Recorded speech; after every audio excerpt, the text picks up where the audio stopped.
उठ सिखा जरा को होश कर तू। उठ सिखा जरा को होश कर तू। गुरु गोबिंद सिंह तैनू साजा दे के पंज ककार ते सिर पगड़ी वाग राजियां तैनू नवाजिया है। भुलिया क्यों इस झूठे जहान अंदर इत्थे राज है। झूठे राजियां दे आजा झुक जा गुरु दरबार अंदर। वो जिथे झुकदे राज सब राजियां दे, जिथे झुकदे राज सब राजियां दे। गुरु खालसा गुरु रूप साध संगत जीओ, धनता दे योग हो, आप वधाई दे पात्र हो। दूरों नेड़ों चल के गुरु महाराज दे गोद दा आनंद मार रहे हो। वो महान जरनैल गुरु साहब दे लखते जिगर बाबा अजीत सिंह उन्हां दे दिन मना रहे हो। आपां सारे मेरे समेत अपनी हाज़री गुरु चरणों च लग जाए तो जरा अपनी होंद का सबूत देंदे हुए गज के फतेह की सांझ करिए। वाहिगुरू जी का खालसा वाहिगुरू जी की फतेह। बहुत बहुत धन्यवाद जी। मैं ज़्यादा समा नहीं लूँगा क्योंकि साढ़े बिल्कुल उच्च कोटि के मैं कह लवां तो वो अतकत नहीं होगी।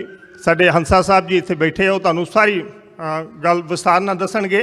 मैं सिर्फ टूक मात्र संतां दी अपनी निज जिंदगी दे विचों, क्योंकि दास बिल्कुल उस इलाके च नेड़े रहण वाले उन्होंने नेड़ों देखिया तो सुनिया, तो जो कुछ मन दे विच पैदा हुंदा वो आप संगत नाल सांझ करन दी कोशिश करांगा।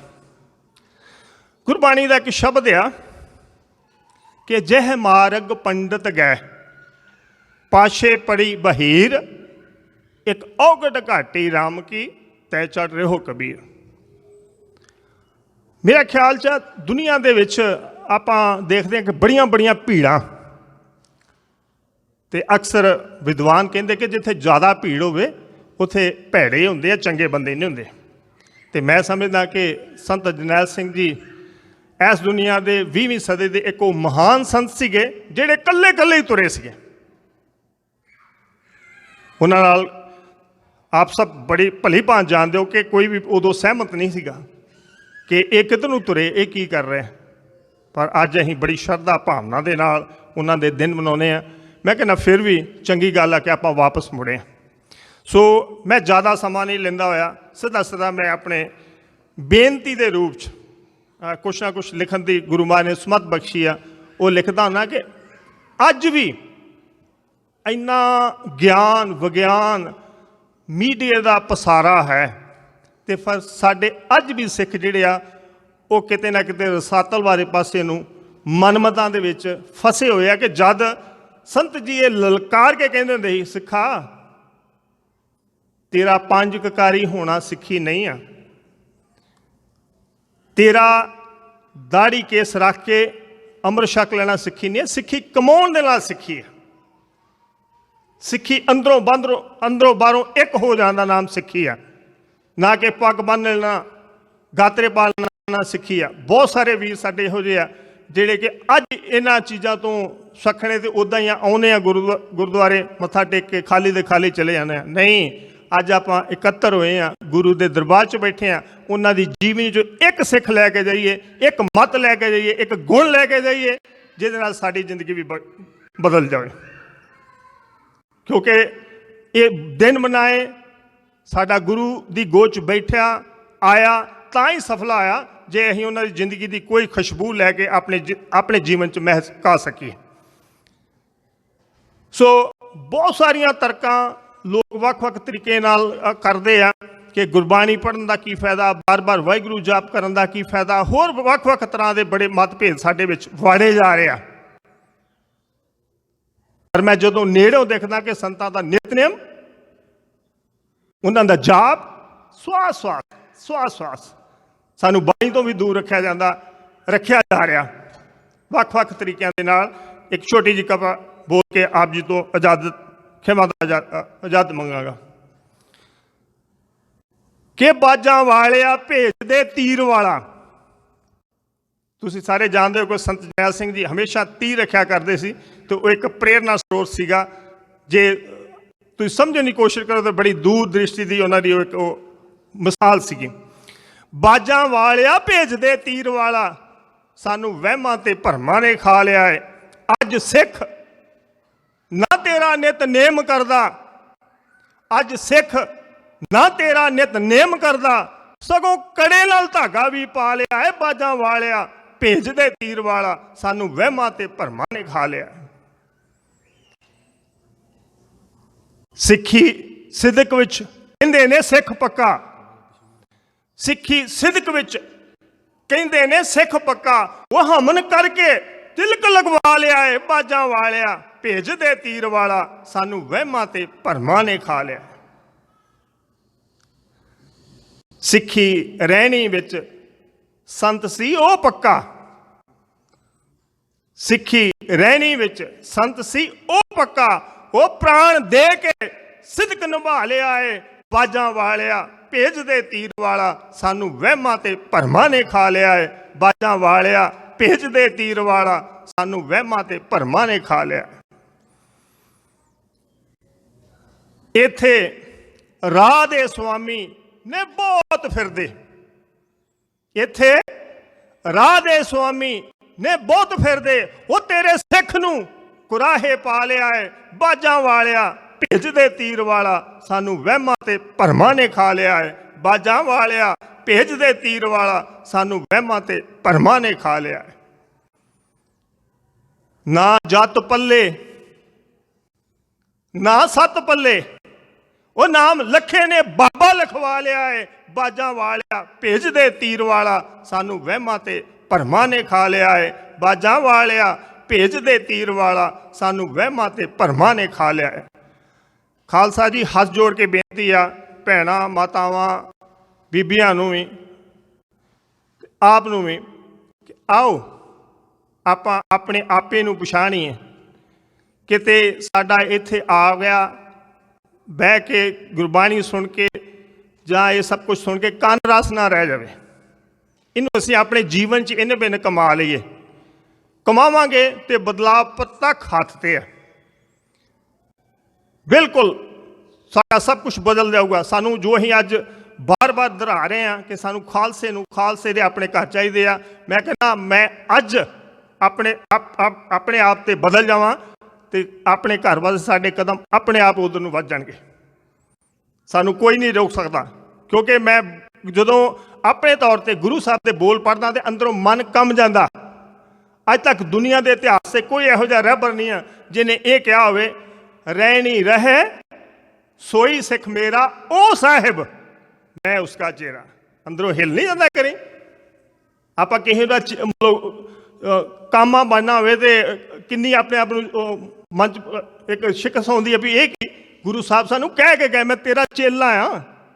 ਰਹਿਣੀ ਰਹੇ ਸੋਈ ਸਿੱਖ ਮੇਰਾ ਉਹ ਸਾਹਿਬ ਮੈਂ ਉਸਕਾ ਚਿਹਰਾ।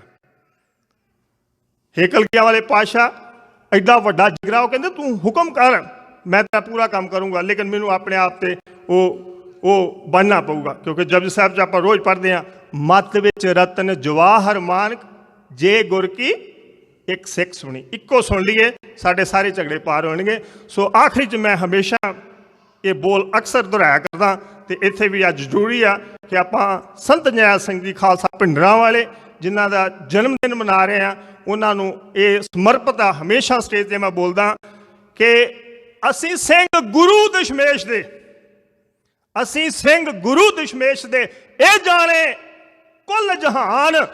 ਅਸੀਂ ਇੱਕੋ ਹੀ ਨਾਰਾ ਜਾਣਦੇ ਅਸੀਂ ਲੈਣਾ ਖਾਲਿਸਤਾਨ, ਅਸੀਂ ਲੈਣਾ ਖਾਲਿਸਤਾਨ, ਖਾਲਿਸਤਾਨ, ਖਾਲਿਸਤਾਨ। ਵਾਹਿਗੁਰੂ ਜੀ ਕਾ ਖਾਲਸਾ ਵਾਹਿਗੁਰੂ ਜੀ ਕੀ ਫਤਿਹ। ਮੈਂ ਬੇਨਤੀ ਕਰਦਾ ਸਰਦਾਰ ਮਨਵੀਰ ਸਿੰਘ ਜੀ ਨੂੰ ਉਹ ਸਟੇਜ ਦੇ ਉੱਤੇ ਆਉਣ ਤੇ ਆਪਣੇ ਵਿਚਾਰ ਸੰਗਤਾਂ ਨਾਲ ਸਾਂਝੇ ਕਰਨ। ਅੱਜ ਆਪਾਂ ਜਾਣਦੇ ਹਾਂ ਕਿ ਇਹ ਦਿਹਾੜਾ ਗੁਰਦੁਆਰਾ ਸਾਹਿਬ ਗੁਰੂ ਨਾਨਕ ਦਰਬਾਰ ਲਸਾਲ, ਗੁਰਦੁਆਰਾ ਸਾਹਿਬ ਗੁਰੂ ਨਾਨਕ ਦਰਬਾਰ ਪਾਰਕ ਐਕਸ ਤੇ ਸ਼੍ਰੋਮਣੀ ਅਕਾਲੀ ਦਲ ਅੰਮ੍ਰਿਤਸਰ ਵੱਲੋਂ ਮਨਾਇਆ ਜਾ ਰਿਹਾ। ਸੋ ਆਓ ਸਰਵਣ ਕਰੀਏ ਸਰਦਾਰ ਮਨਵੀਰ ਸਿੰਘ ਜੀ।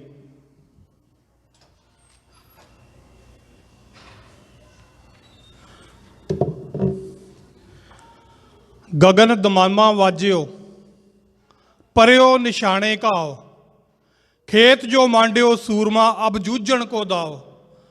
सूरा सो पहचानिए जो लरै दीन के हेत, पुरजा पुरजा कट मरै कबो न छाडे खेत। जुगो जुग अटल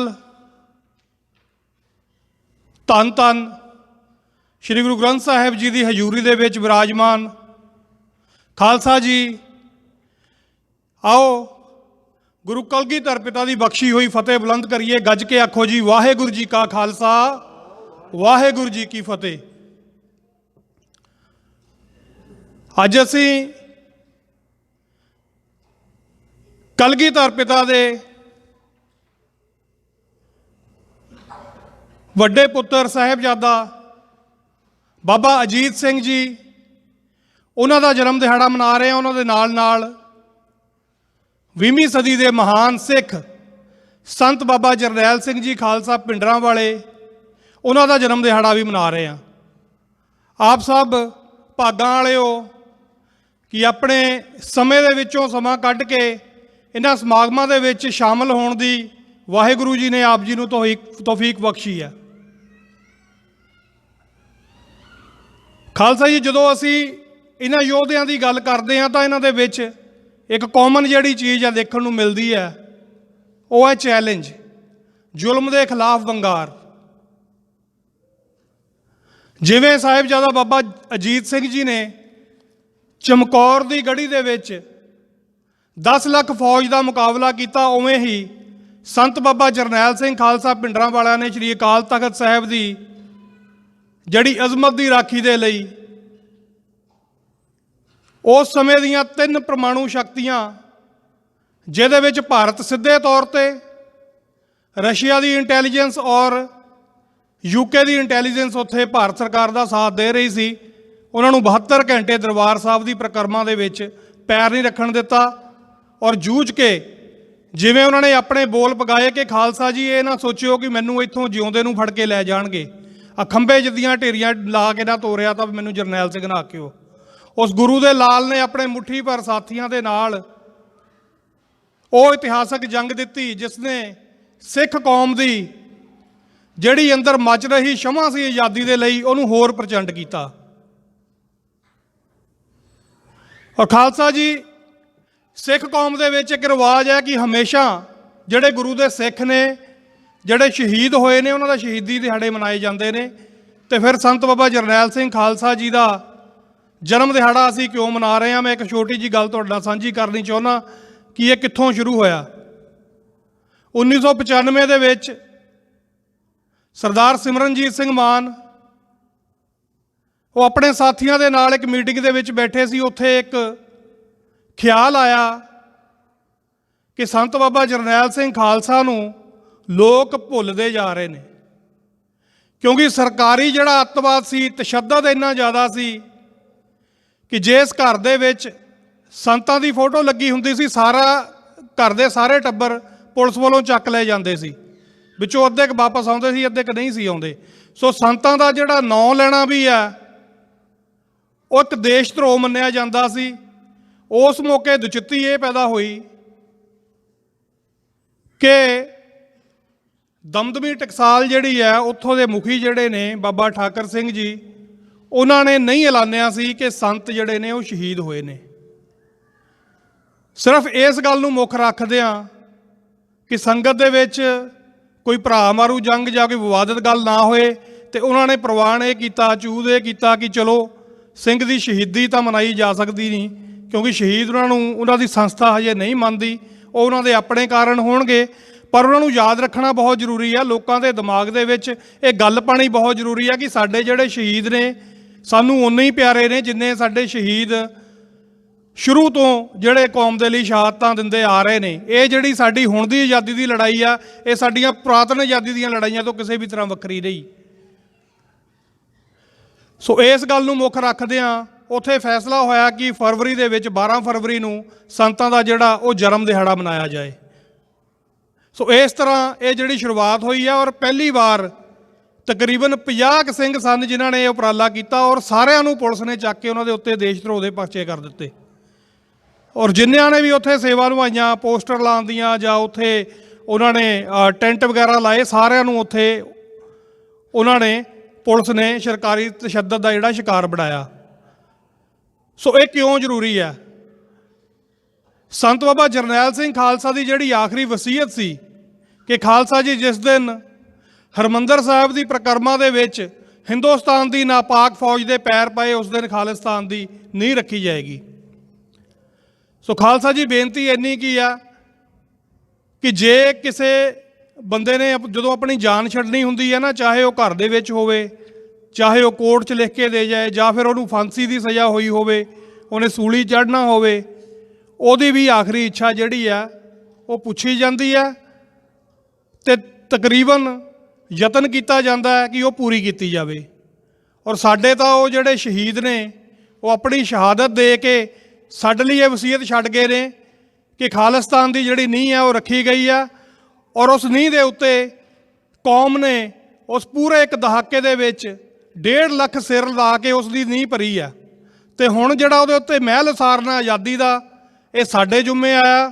ਸੋ ਖਾਲਸਾ ਜੀ ਕਿਸੇ ਵੀ ਤਰ੍ਹਾਂ ਦੇ ਨਾਲ ਗੁਰੇਜ਼ ਨਾ ਕੀਤਾ ਜਾਵੇ। ਜੂਝ ਰਹੀਆਂ ਜਿਹੜੀਆਂ ਜਥੇਬੰਦੀਆਂ ਨੇ ਉਹਨਾਂ ਨੂੰ ਜਿਸ ਤਰ੍ਹਾਂ ਵੀ ਆਪਾਂ ਮਦਦ ਕਰ ਸਕਦੇ ਹਾਂ, ਰਾਹ ਆਪਣੇ ਆਪਣੇ ਹੋ ਸਕਦੇ ਨੇ, ਵੱਖਰੇ ਵੱਖਰੇ ਹੋ ਸਕਦੇ ਨੇ, ਪਰ ਜਿਹੜਾ ਵੀ ਰਾਹ ਜਿਹੜਾ ਸਿੱਖ ਕੌਮ ਦੀ ਆਜ਼ਾਦੀ ਦੇ ਵੱਲ ਜਾਂਦਾ, ਸਾਨੂੰ ਉਸ ਰਾਹ 'ਤੇ ਚੱਲਣ ਵਾਲੇ ਯੋਧਿਆਂ ਦਾ ਜ਼ਰੂਰ ਸਾਥ ਦੇਣਾ ਚਾਹੀਦਾ। ਮਨ ਕਰਕੇ, ਤਨ ਕਰਕੇ, ਧਨ ਕਰਕੇ, ਕਿਸੇ ਵੀ ਤਰ੍ਹਾਂ ਅਸੀਂ ਸਾਥ ਦੇ ਸਕਦੇ ਹਾਂ। ਜ਼ਰੂਰੀ ਨਹੀਂ ਕਿ ਉਹਨਾਂ ਦੇ ਨਾਲ ਤੁਸੀਂ ਜੂਝਣਾ ਹੈ। ਜੇ ਤੁਸੀਂ ਨਹੀਂ ਜੂਝ ਸਕਦੇ, ਤੁਸੀਂ ਉਹਨਾਂ ਦੀ ਮਾਇਕ ਸਹਾਇਤਾ ਕਰ ਸਕਦੇ ਹੋ। ਜੇ ਉਹ ਵੀ ਨਹੀਂ ਕਰ ਸਕਦੇ, ਮਨ ਕਰਕੇ ਅਰਦਾਸ ਕਰ ਸਕਦੇ ਹੋ। ਅਰਦਾਸ ਜਿਹੜੀ ਆ ਵਿਰਥੀ ਕਵੇ ਨਾ ਜਾਵੇ, ਸੇਵਕ ਕੀ ਅਰਦਾਸ। ਅਰਦਾਸ ਕਰਕੇ ਅਸੀਂ ਜ਼ਰੂਰ ਆਪਣੇ ਪੰਥ ਦੇ ਉੱਤੇ ਜਿਹੜੀਆਂ ਪੀੜਾਂ ਨੇ ਉਹਨਾਂ ਦੀ ਜਿਹੜੀ ਖਲਾਸੀ ਹੈ ਉਹ ਆਪਣੇ ਸਤਿਗੁਰੂ ਕਲਗੀਧਰ ਸੱਚੇ ਪਾਤਸ਼ਾਹ ਤੋਂ ਮੰਗ ਸਕਦੇ ਹਾਂ, ਅਕਾਲ ਪੁਰਖ ਵਾਹਿਗੁਰੂ ਤੋਂ ਮੰਗ ਸਕਦੇ ਹਾਂ, ਕਿਉਂਕਿ ਸਿੱਖਾਂ ਦੀ ਅਰਦਾਸ ਜਿਹੜੀ ਹੈ ਉਹਨੇ ਅਟਕ ਵਰਗੇ ਦਰਿਆ ਰੋਕਤੇ ਸੀ। ਅਸੀਂ ਤਾਂ ਸਿਰਫ ਆਜ਼ਾਦੀ ਮੰਗਦੇ ਹਾਂ। ਔਰ ਯਾਦ ਰੱਖਿਓ, ਕਈ ਵਾਰੀ ਇਹ ਕਿਹਾ ਜਾਂਦਾ ਕਿ ਅਸੀਂ ਖਾਲਿਸਤਾਨ ਬਣਾਉਣਾ। ਅਸੀਂ ਖਾਲਿਸਤਾਨ ਬਣਾਉਣਾ ਨਹੀਂ ਖਾਲਸਾ ਜੀ, ਖਾਲਿਸਤਾਨ ਸਾਡੇ ਜਿਹੜੇ ਸ਼ਹੀਦ ਸਿੰਘ ਨੇ ਉਹ ਆਪਣੀਆਂ ਵਸੀਅਤਾਂ ਦੇ ਨਾਲ ਬਣਾ ਗਏ ਨੇ। ਅਸੀਂ ਸਿਰਫ ਉਹਨੂੰ ਆਜ਼ਾਦ ਕਰਾਉਣਾ। ਉਹ ਰਸਤਾ ਕੋਈ ਵੀ ਹੋਵੇ, ਚਾਹੇ 2020 ਦਾ ਹੋਵੇ, ਉਹ UNO ਦੇ ਨਿਯਮਾਂ ਦੇ ਅਨੁਸਾਰ ਸਾਨੂੰ ਆਜ਼ਾਦੀ ਲੈ ਕੇ ਦੇਣੀ ਚਾਹੁੰਦੇ ਨੇ, ਉਹਨਾਂ ਦਾ ਵੀ ਸਾਥ ਦਿਓ। ਔਰ ਪੰਜਾਬ ਦੇ ਉੱਤੇ ਜਿਹੜੀ ਲੜਾਈ ਹੁਣ ਜੰਗਲਾਂ 'ਚੋਂ ਨਿਕਲ ਕੇ ਪੰਜਾਬ ਦੀਆਂ ਗਲੀਆਂ ਦੇ ਵਿੱਚ, ਪੰਜਾਬ ਦੀਆਂ ਸੜਕਾਂ ਦੇ ਵਿੱਚ, ਪੰਜਾਬ ਦੀਆਂ ਫਿਜ਼ਾਵਾਂ ਦੇ ਉੱਤੇ ਖਾਲਿਸਤਾਨ ਜਿੰਦਾਬਾਦ ਦੇ ਨਾਅਰਿਆਂ ਦੇ ਨਾਲ ਗੂੰਜ ਰਹੀ ਹੈ, ਅਸੀਂ ਉਸ ਲਹਿਰ ਦਾ ਹਿੱਸਾ ਬਣੀਏ। ਕਿਉਂਕਿ ਅਸੀਂ ਤਾਂ ਡਾਇਸਪੋਰਾ ਸਿੱਖ ਹਾਂ, ਸਾਨੂੰ ਤਾਂ ਉੱਥੇ ਦੇ ਕਿਸੇ ਕਾਨੂੰਨ ਦਾ ਵੀ ਕੋਈ ਬੰਧਨ ਨਹੀਂ। ਜੇ ਅਸੀਂ ਇੱਥੇ ਰਹਿ ਕੇ ਵੀ ਆਪਣੇ ਸ਼ਹੀਦਾਂ ਦੀਆਂ, ਆਪਣੇ ਜੂਝ ਰਹੇ ਭਰਾਵਾਂ ਦੀਆਂ ਜਿਹੜੀਆਂ ਆਵਾਜ਼ਾਂ ਨੇ ਉਹਨਾਂ ਦੇ ਵਿੱਚ ਹਿੱਸਾ ਨਾ ਪਾ ਸਕੇ, ਤੇ ਫਿਰ ਖਾਲਸਾ ਜੀ ਅਸੀਂ ਗੁਰੂ ਨੂੰ ਇਹ ਜ਼ਰੂਰ ਸੋਚ ਲਿਓ ਕਿ ਜਦੋਂ ਅਸੀਂ ਪੰਜ ਕਕਾਰੀ ਹੁੰਦੇ ਹਾਂ ਤੇ ਅਸੀਂ ਸਿਰ ਦੇ ਦਿੰਦੇ ਹਾਂ, ਔਰ ਉਹ ਸਿਰ ਦਾ ਜਿਹੜਾ ਹਿਸਾਬ ਆ ਉਹ ਸਾਨੂੰ ਅਕਾਲ ਪੁਰਖ ਦੀ ਦਰਗਾਹ ਦੇ ਵਿੱਚ ਵੀ ਦੇਣਾ ਪੈਣਾ।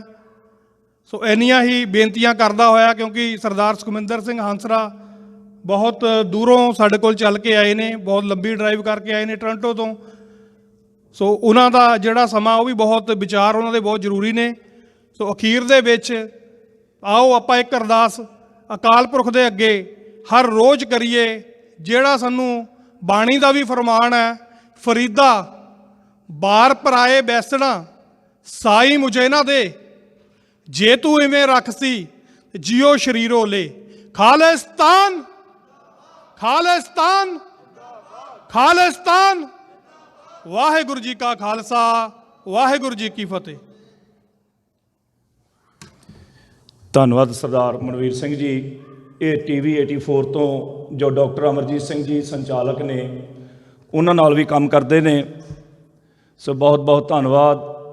ਹੁਣ ਉਹ ਮਹਾਨ ਹਸਤੀ ਜਿਨ੍ਹਾਂ ਨੂੰ ਮੈਂ ਵੈਸੇ ਸਿੱਖਾਂ ਦੀ ਚਲਦੀ ਫਿਰਦੀ ਲਾਇਬ੍ਰੇਰੀ ਵੀ ਕਹਿੰਦਾ ਹੁੰਨਾ, ਬੜੇ ਸਮੇਂ ਤੋਂ ਉਹ ਇਸ ਆਜ਼ਾਦੀ ਦੇ ਰਾਹ ਦੇ ਉੱਤੇ ਤੁਰੇ ਹੋਏ ਹਨ।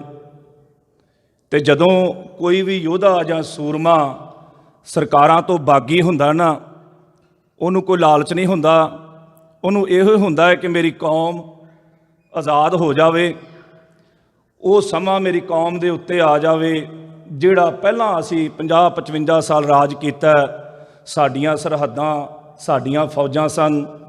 ਉਹ ਸਮਾਂ ਲਿਆਉਣ ਵਾਸਤੇ ਇਸ ਹਸਤੀ ਨੇ ਆਪਣਾ ਆਪ, ਜਦੋਂ ਦਾ ਅਸੀਂ ਵੇਖਦੇ ਹਾਂ 25 30 40 ਸਾਲਾਂ ਤੋਂ, ਇਸੇ ਤਰ੍ਹਾਂ ਹੀ ਆਜ਼ਾਦੀ ਦੇ ਰਾਹ 'ਤੇ ਤੁਰੇ ਹੋਏ ਨੇ। ਇੱਕੋ ਹੀ ਗੱਲ ਹੈ, ਜਾਂ ਬਾਗੀ ਤੇ ਜਾਂ ਬਾਦਸ਼ਾਹ। ਸੋ ਬਾਗੀ ਹੋ ਕੇ ਅੱਜ ਆਪਣਾ ਤਨ ਮਨ ਧਨ ਕੌਮ ਦੇ ਲੇਖੇ ਲਾਇਆ ਹੋਇਆ। ਇਹ ਸਰਦਾਰ ਸੁਖਮਿੰਦਰ ਸਿੰਘ ਹੰਸਰਾ ਜੀ, ਜਿਨ੍ਹਾਂ ਦੀ ਆਵਾਜ਼ ਤੋਂ ਦਿੱਲੀ ਸਰਕਾਰ ਵੀ ਕੰਬਦੀ ਰਹੀ ਜਦੋਂ ਇਹ ਟੀਵੀ ਪ੍ਰੋਗਰਾਮ ਕਰਦੇ ਹੁੰਦੇ ਸਨ, ਤੇ ਅੱਜ ਤੱਕ ਕੰਬਦੀ ਹੈ ਜਿੱਥੇ ਵੀ ਇਹ ਖੜ ਜਾਂਦੇ ਨੇ। ਸਾਹਿਬ ਸੱਚੇ ਪਾਤਸ਼ਾਹ ਧੰਨ ਧੰਨ ਗੁਰੂ ਗ੍ਰੰਥ ਸਾਹਿਬ ਜੀ ਦੇ ਅੱਗੇ ਆਪਾਂ ਸਮੁੱਚੀ ਸੰਗਤ ਅਰਦਾਸ ਕਰੀਏ। ਇਹਨਾਂ ਦੀ ਸਿਹਤ ਨੂੰ ਵੀ ਪ੍ਰੋਬਲਮ ਆਈ ਹੈ। ਸਾਹਿਬ ਸੱਚੇ ਪਾਤਸ਼ਾਹ ਇਹਨਾਂ ਨੂੰ ਸਿਹਤਯਾਬੀ ਬਖਸ਼ਣ, ਤੰਦਰੁਸਤੀ ਬਖਸ਼ਣ। ਆਓ ਮੈਂ ਬਹੁਤਾ ਸਮਾਂ ਨਹੀਂ ਲੈਂਦਾ, ਆਓ ਇਹਨਾਂ ਦੇ ਵਿਚਾਰ ਸਰਵਣ ਕਰੀਏ। ਵੈਸੇ ਤਾਂ ਆਪਾਂ ਜਾਣਦੇ ਹਾਂ ਇਹਨਾਂ ਦੀ ਹਸਤੀ ਨੂੰ। ਸੋ ਆਓ ਸਰਦਾਰ ਸੁਖਮਿੰਦਰ ਸਿੰਘ ਹੰਸਰਾ ਜੀ। ਵਾਹਿਗੁਰੂ ਜੀ ਕਾ ਖਾਲਸਾ, ਵਾਹਿਗੁਰੂ ਜੀ ਕੀ ਫਤਿਹ। ਧੰਨ ਧੰਨ ਸਾਹਿਬ ਸ੍ਰੀ ਗੁਰੂ ਗ੍ਰੰਥ ਸਾਹਿਬ ਜੀ ਦੇ ਚਰਨਾਂ ਦੇ ਵਿੱਚ ਬਿਰਾਜਮਾਨ ਗੁਰੂ ਰੂਪ ਸਾਧ ਸੰਗਤ ਜੀਓ, ਆਓ ਪਹਿਲਾਂ ਸ਼ਹੀਦ ਸੰਤ ਜਰਨੈਲ ਸਿੰਘ ਜੀ ਖਾਲਸਾ ਭਿੰਡਰਾਂਵਾਲੇ, ਬਾਬਾ ਅਜੀਤ ਸਿੰਘ ਜੀ, ਇਹਨਾਂ ਉਸ ਪੰਥ ਦੇ ਦੋ ਪਿਲਰ, ਦੋ ਥੰਮਲੇ, ਦੋ ਸਿਧਾਂਤਕ ਧਰੂ ਤਾਰਿਆਂ ਨੂੰ ਯਾਦ ਕਰਦੇ ਹੋਏ ਗੁਰੂ ਪਾਤਸ਼ਾਹ ਦੇ ਚਰਨਾਂ ਦੇ ਵਿੱਚ ਆਪਣੀ ਹਾਜ਼ਰੀ ਲਵਾ ਲਈਏ। ਵਾਹਿਗੁਰੂ ਜੀ ਕਾ ਖਾਲਸਾ, ਵਾਹਿਗੁਰੂ ਜੀ ਕੀ ਫਤਿਹ। ਬਾਬਾ ਅਜੀਤ ਸਿੰਘ ਕਹਿੰਦੇ ਹਨ ਕਿ ਜਦੋਂ ਜੰਗੇ ਮੈਦਾਨ ਦੇ ਵਿੱਚ ਗਏ ਤਾਂ ਜੋ ਉਹਨਾਂ ਨੇ ਦੁਸ਼ਮਣਾਂ ਦੇ ਆਹੂ ਲਾਹੇ, ਉਹ ਨਜ਼ਾਰਾ ਧੰਨ ਧੰਨ ਸਾਹਿਬ ਸ੍ਰੀ ਗੁਰੂ ਗੋਬਿੰਦ ਸਿੰਘ ਜੀ ਮਹਾਰਾਜ ਆਪ ਕਿਲੇ ਦੇ ਵਿੱਚੋਂ ਵੇਖ ਰਹੇ ਸਨ। ਅਤੇ ਅੰਦਰੋਂ ਅੰਦਰੀ ਉਹ ਵੀ ਖੁਸ਼ ਹੋ ਰਹੇ ਸਨ ਕਿ ਮੇਰਾ ਖਾਲਸਾ 1.25 ਲੱਖ ਸੇ ਏਕ ਲੜਾਊ ਤੇ ਪੂਰਾ ਉਤਰ ਰਿਹਾ ਹੈ। ਇਸੇ ਕਰਕੇ ਛੋਟੀ ਉਮਰ ਦੇ ਵਿੱਚ ਸਮੁੱਚੇ ਖਾਲਸਾ ਪੰਥ ਨੇ ਉਹਨਾਂ ਨੂੰ ਬਾਬਾਏ ਕੌਮ ਬਾਬਾ ਅਜੀਤ ਸਿੰਘ ਦੇ ਨਾਲ ਸਨਮਾਨਿਤ ਕੀਤਾ ਹੈ। ਸ਼ਹੀਦ ਸੰਤ ਜਰਨੈਲ ਸਿੰਘ ਜੀ ਖਾਲਸਾ ਭਿੰਡਰਾਂਵਾਲਿਆਂ ਦੇ ਜਨਮ ਦਿਹਾੜੇ ਉੱਤੇ ਸ਼੍ਰੋਮਣੀ ਅਕਾਲੀ ਦਲ ਅੰਮ੍ਰਿਤਸਰ ਕੈਨੇਡਾ ਦੇ ਵੱਲੋਂ ਇੱਥੇ ਸਮਾਗਮ ਅੱਜ ਹੋ ਰਿਹਾ ਹੈ। ਗੁਰਦੁਆਰਾ ਸਾਹਿਬ ਦੇ ਸਮੁੱਚੇ ਪ੍ਰਬੰਧਕਾਂ ਦੇ ਸਹਿਯੋਗ ਦੇ ਨਾਲ, ਸਮੁੱਚੀ ਸੰਗਤ ਦੇ ਸਹਿਯੋਗ ਦੇ ਨਾਲ। ਸਭ ਤੋਂ ਪਹਿਲਾਂ ਤਾਂ ਮੈਂ ਪ੍ਰਬੰਧਕ ਕਮੇਟੀ ਦਾ ਸਰਦਾਰ ਹਰਜੀਤ ਸਿੰਘ ਬਾਜਵਾ ਅਤੇ ਪਾਰਕ ਐਕਸ ਦੇ ਸਰਦਾਰ ਮੇਹਰ ਸਿੰਘ ਹੋਰੀ ਅਤੇ ਇਹਨਾਂ ਦੇ ਸਮੁੱਚੇ ਸੇਵਾਦਾਰ, ਇਹਨਾਂ ਦਾ ਧੰਨਵਾਦ ਕਰਦਾ ਕਿ ਤੁਸੀਂ ਘੱਟੋ ਘੱਟ ਸੰਤ ਜਰਨੈਲ ਸਿੰਘ ਨੂੰ ਸਮਰਪਿਤ ਇਹ ਦਿਹਾੜਾ ਨਿਯਤ ਕੀਤਾ ਹੈ ਅਤੇ ਦਾਸ ਨੂੰ ਵੀ ਮੌਕਾ ਮਿਲਿਆ ਕਿ ਮੈਂ ਤੁਹਾਡੇ ਨਾਲ ਵਿਚਾਰ ਸਾਂਝੇ ਕਰ ਸਕਾਂ। ਸੰਤ ਜਰਨੈਲ ਸਿੰਘ ਜੀ ਖਾਲਸਾ ਭਿੰਡਰਾਂਵਾਲੇ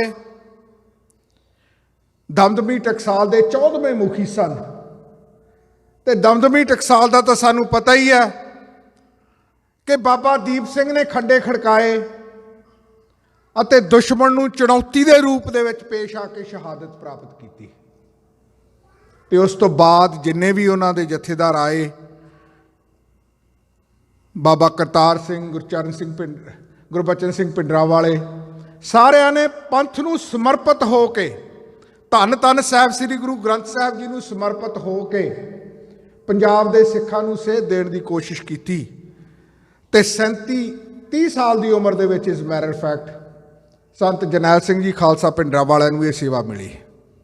7 ਸਾਲ ਉਹਨਾਂ ਨੇ ਬਤੌਰ ਦਮਦਮੀ ਟਕਸਾਲ ਦੇ ਮੁਖੀ ਜਥੇਦਾਰ ਵਜੋਂ ਆਪਣੇ ਜੀਵਨ ਦੇ ਬਸਰ ਕੀਤੇ ਤੇ 37 ਸਾਲ ਦੀ ਉਮਰ ਦੇ ਵਿੱਚ ਸੰਤ ਜਰਨੈਲ ਸਿੰਘ ਜੀ ਖਾਲਸਾ ਭਿੰਡਰਾਂਵਾਲਿਆਂ ਨੇ ਹਿੰਦੁਸਤਾਨ ਦੀ ਸਰਕਾਰ ਦੇ ਖਿਲਾਫ ਕਿਸੇ ਭੋਰੇ ਵਿੱਚ ਵੜ ਕੇ ਨਹੀਂ, ਕਿਸੇ ਕੋਠੜੀ ਵਿੱਚ ਵੜ ਕੇ ਨਹੀਂ ਕਿ ਕੋਠੜੀ ਵਿੱਚ ਬੈਠਾ ਸੀ, ਸਰਕਾਰ ਨੇ ਬੰਬ ਮਾਰ ਦਿੱਤਾ ਤੇ ਉਹ ਸ਼ਹੀਦ ਹੋ ਗਿਆ, ਬਲਕਿ ਪ੍ਰਕਰਮਾਂ ਦੇ ਵਿੱਚ ਆ ਕੇ ਆਪਣੀ ਸਟੇਨਗਨ ਦੇ ਨਾਲ ਮੁਕਾਬਲਾ ਕਰਦੇ ਹੋਏ 72 ਗੋਲੀਆਂ ਆਪਣੇ ਸੀਨੇ ਵਿੱਚ ਖਾ ਕੇ ਸ਼ਹਾਦਤ ਪ੍ਰਾਪਤ ਕੀਤੀ। ਗੁੰਜਾਇਸ਼ ਨਹੀਂ ਛੱਡੀ ਕਿ ਦੁਸ਼ਮਣ ਕੱਲ ਨੂੰ ਇਹ ਵੀ ਕਹਿ ਦੇਵੇ ਕਿ ਲੁਕਿਆ ਬੈਠਾ ਸੀ। ਉਹ ਜਿੱਦਾਂ ਸਦਾਮ ਹੁਸੈਨ ਨੂੰ ਅਮਰੀਕਾ ਵਾਲਿਆਂ ਨੇ ਇੱਕ ਗਲੀ ਜੀ ਦੇ ਵਿੱਚੋਂ ਤਾਹਾਂ ਨੂੰ ਕੱਢ ਕੇ ਵਿਖਾਇਆ ਨਾ ਦੁਨੀਆ ਦੇ ਲੋਕਾਂ ਨੂੰ ਕਿ ਹਿੰਦੁਸਤਾਨ ਦੀ ਬੜੀ ਚਲਾਕ ਅਤੇ ਮਕਾਰ ਸਰਕਾਰ ਹੈ, ਉਹਨਾਂ ਨੂੰ ਇਹੋ ਜਿਹਾ ਵੀ ਮੌਕਾ ਨਹੀਂ ਦਿੱਤਾ ਗਿਆ।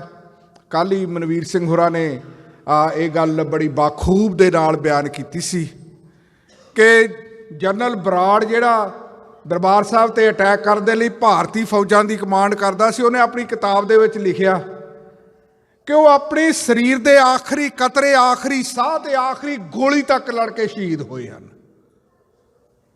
ਉਹਨਾਂ ਦੀ ਬਹਾਦਰੀ ਰੈਕਗਨਾਈਜ਼ ਕਰਨੀ ਬਣਦੀ ਹੈ। ਦੁਸ਼ਮਣ ਕਹਿ ਰਿਹਾ ਹੈ। ਸੋ ਕਿਸ ਤਰ੍ਹਾਂ ਅੱਜ ਦੀ ਦੁਨੀਆ ਦੇ ਵਿੱਚ ਅਸੀਂ ਇਹ ਗੱਲ ਮੰਨ ਲਈਏ ਕਿ ਸੰਤ ਜਰਨੈਲ ਸਿੰਘ ਜੀ ਖਾਲਸਾ ਭਿੰਡਰਾਂਵਾਲੇ ਕੋਈ ਅੱਤਵਾਦੀ ਸਨ, ਖੂੰਖਾਰ ਸਨ, ਬੜੇ ਗਰਮ ਤਬੀਅਤ ਦੇ ਸਨ, ਇਹ ਤਾਦਿਕ। ਪਰ ਸੰਤ ਜਰਨੈਲ ਸਿੰਘ ਜੀ ਖਾਲਸਾ ਭਿੰਡਰਾਂਵਾਲਾ ਤੇ ਕਿਸੇ ਨੇ ਕਹਿ ਦਿੱਤਾ ਕਿ ਖੁਦਾ ਤੁਮ ਕੋ ਨਹੀਂ ਕਹਤੇ, ਕਿਉਂਕਿ ਰੱਬ ਤਾਂ ਇੱਕੋ ਹੀ ਹੈ ਨਾ, ਰੱਬ ਤਾਂ ਕੋਈ ਹੋਰ ਬਣ ਨਹੀਂ ਸਕਦਾ।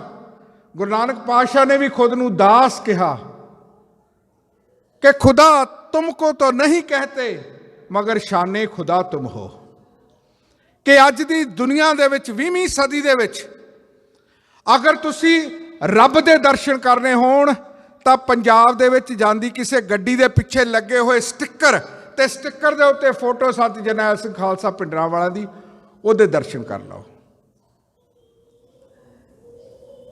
ਸੰਤ ਜਰਨੈਲ ਸਿੰਘ ਜੀ ਖਾਲਸਾ ਭਿੰਡਰਾਂਵਾਲਾ ਨੇ ਸਾਡੇ ਵਰਗਿਆਂ ਲੋਕਾਂ ਦੇ ਉੱਤੇ, ਸਾਡੀ ਜਨਰੇਸ਼ਨ ਦੇ ਉੱਤੇ ਜਾਂ ਤੁਹਾਡੇ ਆਪਣੇ ਸਾਰਿਆਂ ਦੇ ਉੱਤੇ ਇੱਕ ਵੱਡਾ ਪਰਉਪਕਾਰ ਕੀਤਾ, ਕਿਉਂਕਿ ਅਸੀਂ ਗਲਫਤ ਦੀ ਨੀਂਦ ਸੌਂ ਚੁੱਕੇ ਸੀ।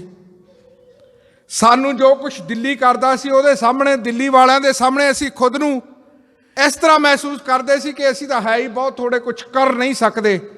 ਗੁਲਾਮੀ ਦਾ ਅਹਿਸਾਸ ਕਰਵਾਇਆ ਤੇ ਆਜ਼ਾਦੀ ਦੇ ਨਾਲ ਲੜਨ ਦੇ ਮੌਕੇ ਪ੍ਰਦਾਨ ਕੀਤੇ, ਮੌਕਾ ਦਿੱਤਾ ਸਾਨੂੰ ਕਿ ਤੁਸੀਂ ਵੀ ਇਸ ਆਜ਼ਾਦੀ ਦੇ ਸੰਗਰਾਮ ਦੇ ਵਿੱਚ ਆਪਣਾ ਯੋਗਦਾਨ ਪਾ ਸਕਦੇ ਹੋ। ਤੇ ਤਰੀਕੇ ਦੱਸੇ ਗਏ, ਸਮਝਾਏ ਗਏ।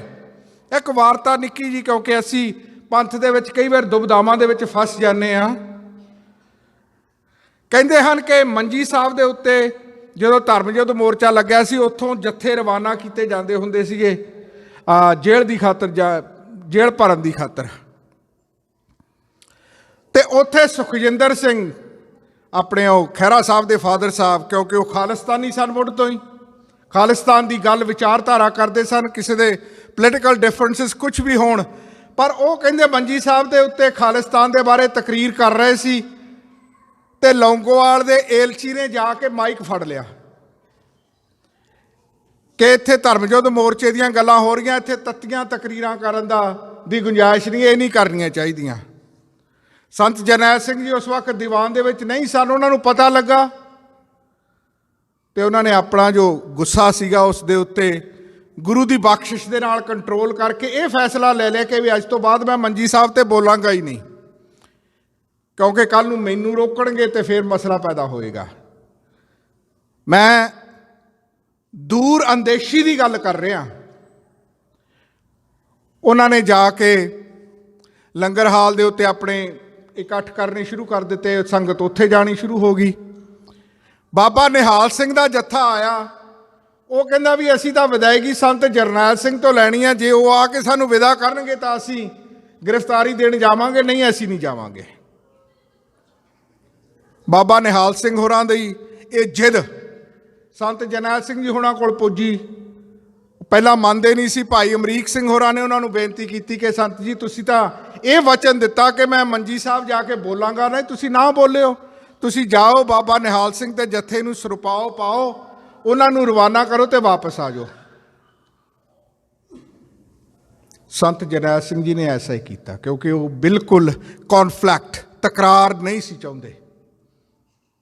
ਸਾਨੂੰ ਅੱਜ ਵੀ ਸਿੱਖਣਾ ਚਾਹੀਦਾ ਇਸ ਗੱਲ ਤੋਂ ਕਿ ਕੋਈ ਵੀ ਤਕਰਾਰ, ਕੋਈ ਕੌਣ ਸਹੀ ਹੈ ਕੌਣ ਗਲਤ ਹੈ, ਇਹ ਕੋਈ ਮਾਇਨੇ ਨਹੀਂ ਰੱਖਦਾ, ਪਰ ਹਰ ਤਕਰਾਰ ਜਦੋਂ ਤੁਸੀਂ ਖਾਸ ਕਰਕੇ ਆਜ਼ਾਦੀ ਦਾ ਸੰਗਰਾਮ ਕਰ ਰਹੇ ਹੋਵੋ, ਜਦੋਂ ਤੁਸੀਂ ਆਜ਼ਾਦੀ ਦੀ ਸੰਘਰਸ਼ ਲੜ ਰਹੇ ਹੋਵੋ, ਉਦੋਂ ਹਰ ਤਰ੍ਹਾਂ ਦਾ ਤਕਰਾਰ ਆ ਜਿਹੜਾ ਉਹ ਤੁਹਾਨੂੰ ਪਿਛਲ ਕਦਮੀ ਵੱਲ ਲੈ ਕੇ ਜਾਂਦਾ। ਇਸ ਕਰਕੇ ਹਰ ਤਕਰਾਰ ਤੋਂ ਸਾਨੂੰ ਬਚਣ ਦੀ ਲੋੜ ਹੈ। ਸਾਨੂੰ ਬਚਣ ਦੀ ਲੋੜ ਹੈ ਉਹਨਾਂ ਲੋਕਾਂ ਤੋਂ ਜਿਹੜੇ ਪ੍ਰਚਾਰ ਦਾ ਬੁਰਕਾ ਪਾ ਕੇ ਸਾਨੂੰ ਸਿਧਾਂਤ ਨਾਲੋਂ ਤੋੜਨ ਦੀ ਕੋਸ਼ਿਸ਼ ਕਰ ਰਹੇ ਨੇ, ਸਾਨੂੰ ਸੰਘਰਸ਼ ਨਾਲੋਂ ਤੋੜਨ ਦੀ ਕੋਸ਼ਿਸ਼ ਕਰ ਰਹੇ ਨੇ। ਮੈਂ ਰਾਤ ਵੀ ਲਾਈਨਾਂ ਪੜ੍ਹੀਆਂ ਸਨ, ਰਾਜ ਕਾਕੜੇ ਨੇ ਲਿਖਿਆ ਕਿ ਭੀੜ ਬਥੇਰੀ ਮਹਾਂਪੁਰਸ਼ਾਂ ਦੀ, ਭੀੜ ਤਾਂ ਬਹੁਤ ਆ ਨਾ, ਭੀੜ ਬਥੇਰੀ ਮਹਾਂਪੁਰਸ਼ਾਂ ਦੀ, ਬੰਦਾ ਇੱਕ ਮਹਾਨ ਚਾਹੀਦਾ, ਜਿੰਦਾ ਲਾਸ਼ਾਂ ਦੀ ਖਾਤਰ ਇੱਕ ਵੱਖਰਾ ਕਬਰਸਤਾਨ ਚਾਹੀਦਾ। ਸੋ ਸੰਤ ਜਰਨੈਲ ਸਿੰਘ ਜੀ ਖਾਲਸਾ ਪਿੰਡਰਾਂ ਵਾਲਿਆਂ ਨੇ ਸਾਨੂੰ ਸਿਧਾਂਤ ਵੀ ਦਿੱਤਾ, ਸਾਨੂੰ ਤਰੀਕੇ ਵੀ ਸਮਝਾਏ ਕਿ ਕਿਸ ਤਰ੍ਹਾਂ ਤੁਸੀਂ ਖਾਲਿਸਤਾਨ ਦੇ ਇਸ ਸੰਘਰਸ਼ ਨੂੰ ਅੱਗੇ ਤੋਰਨਾ ਹੈ।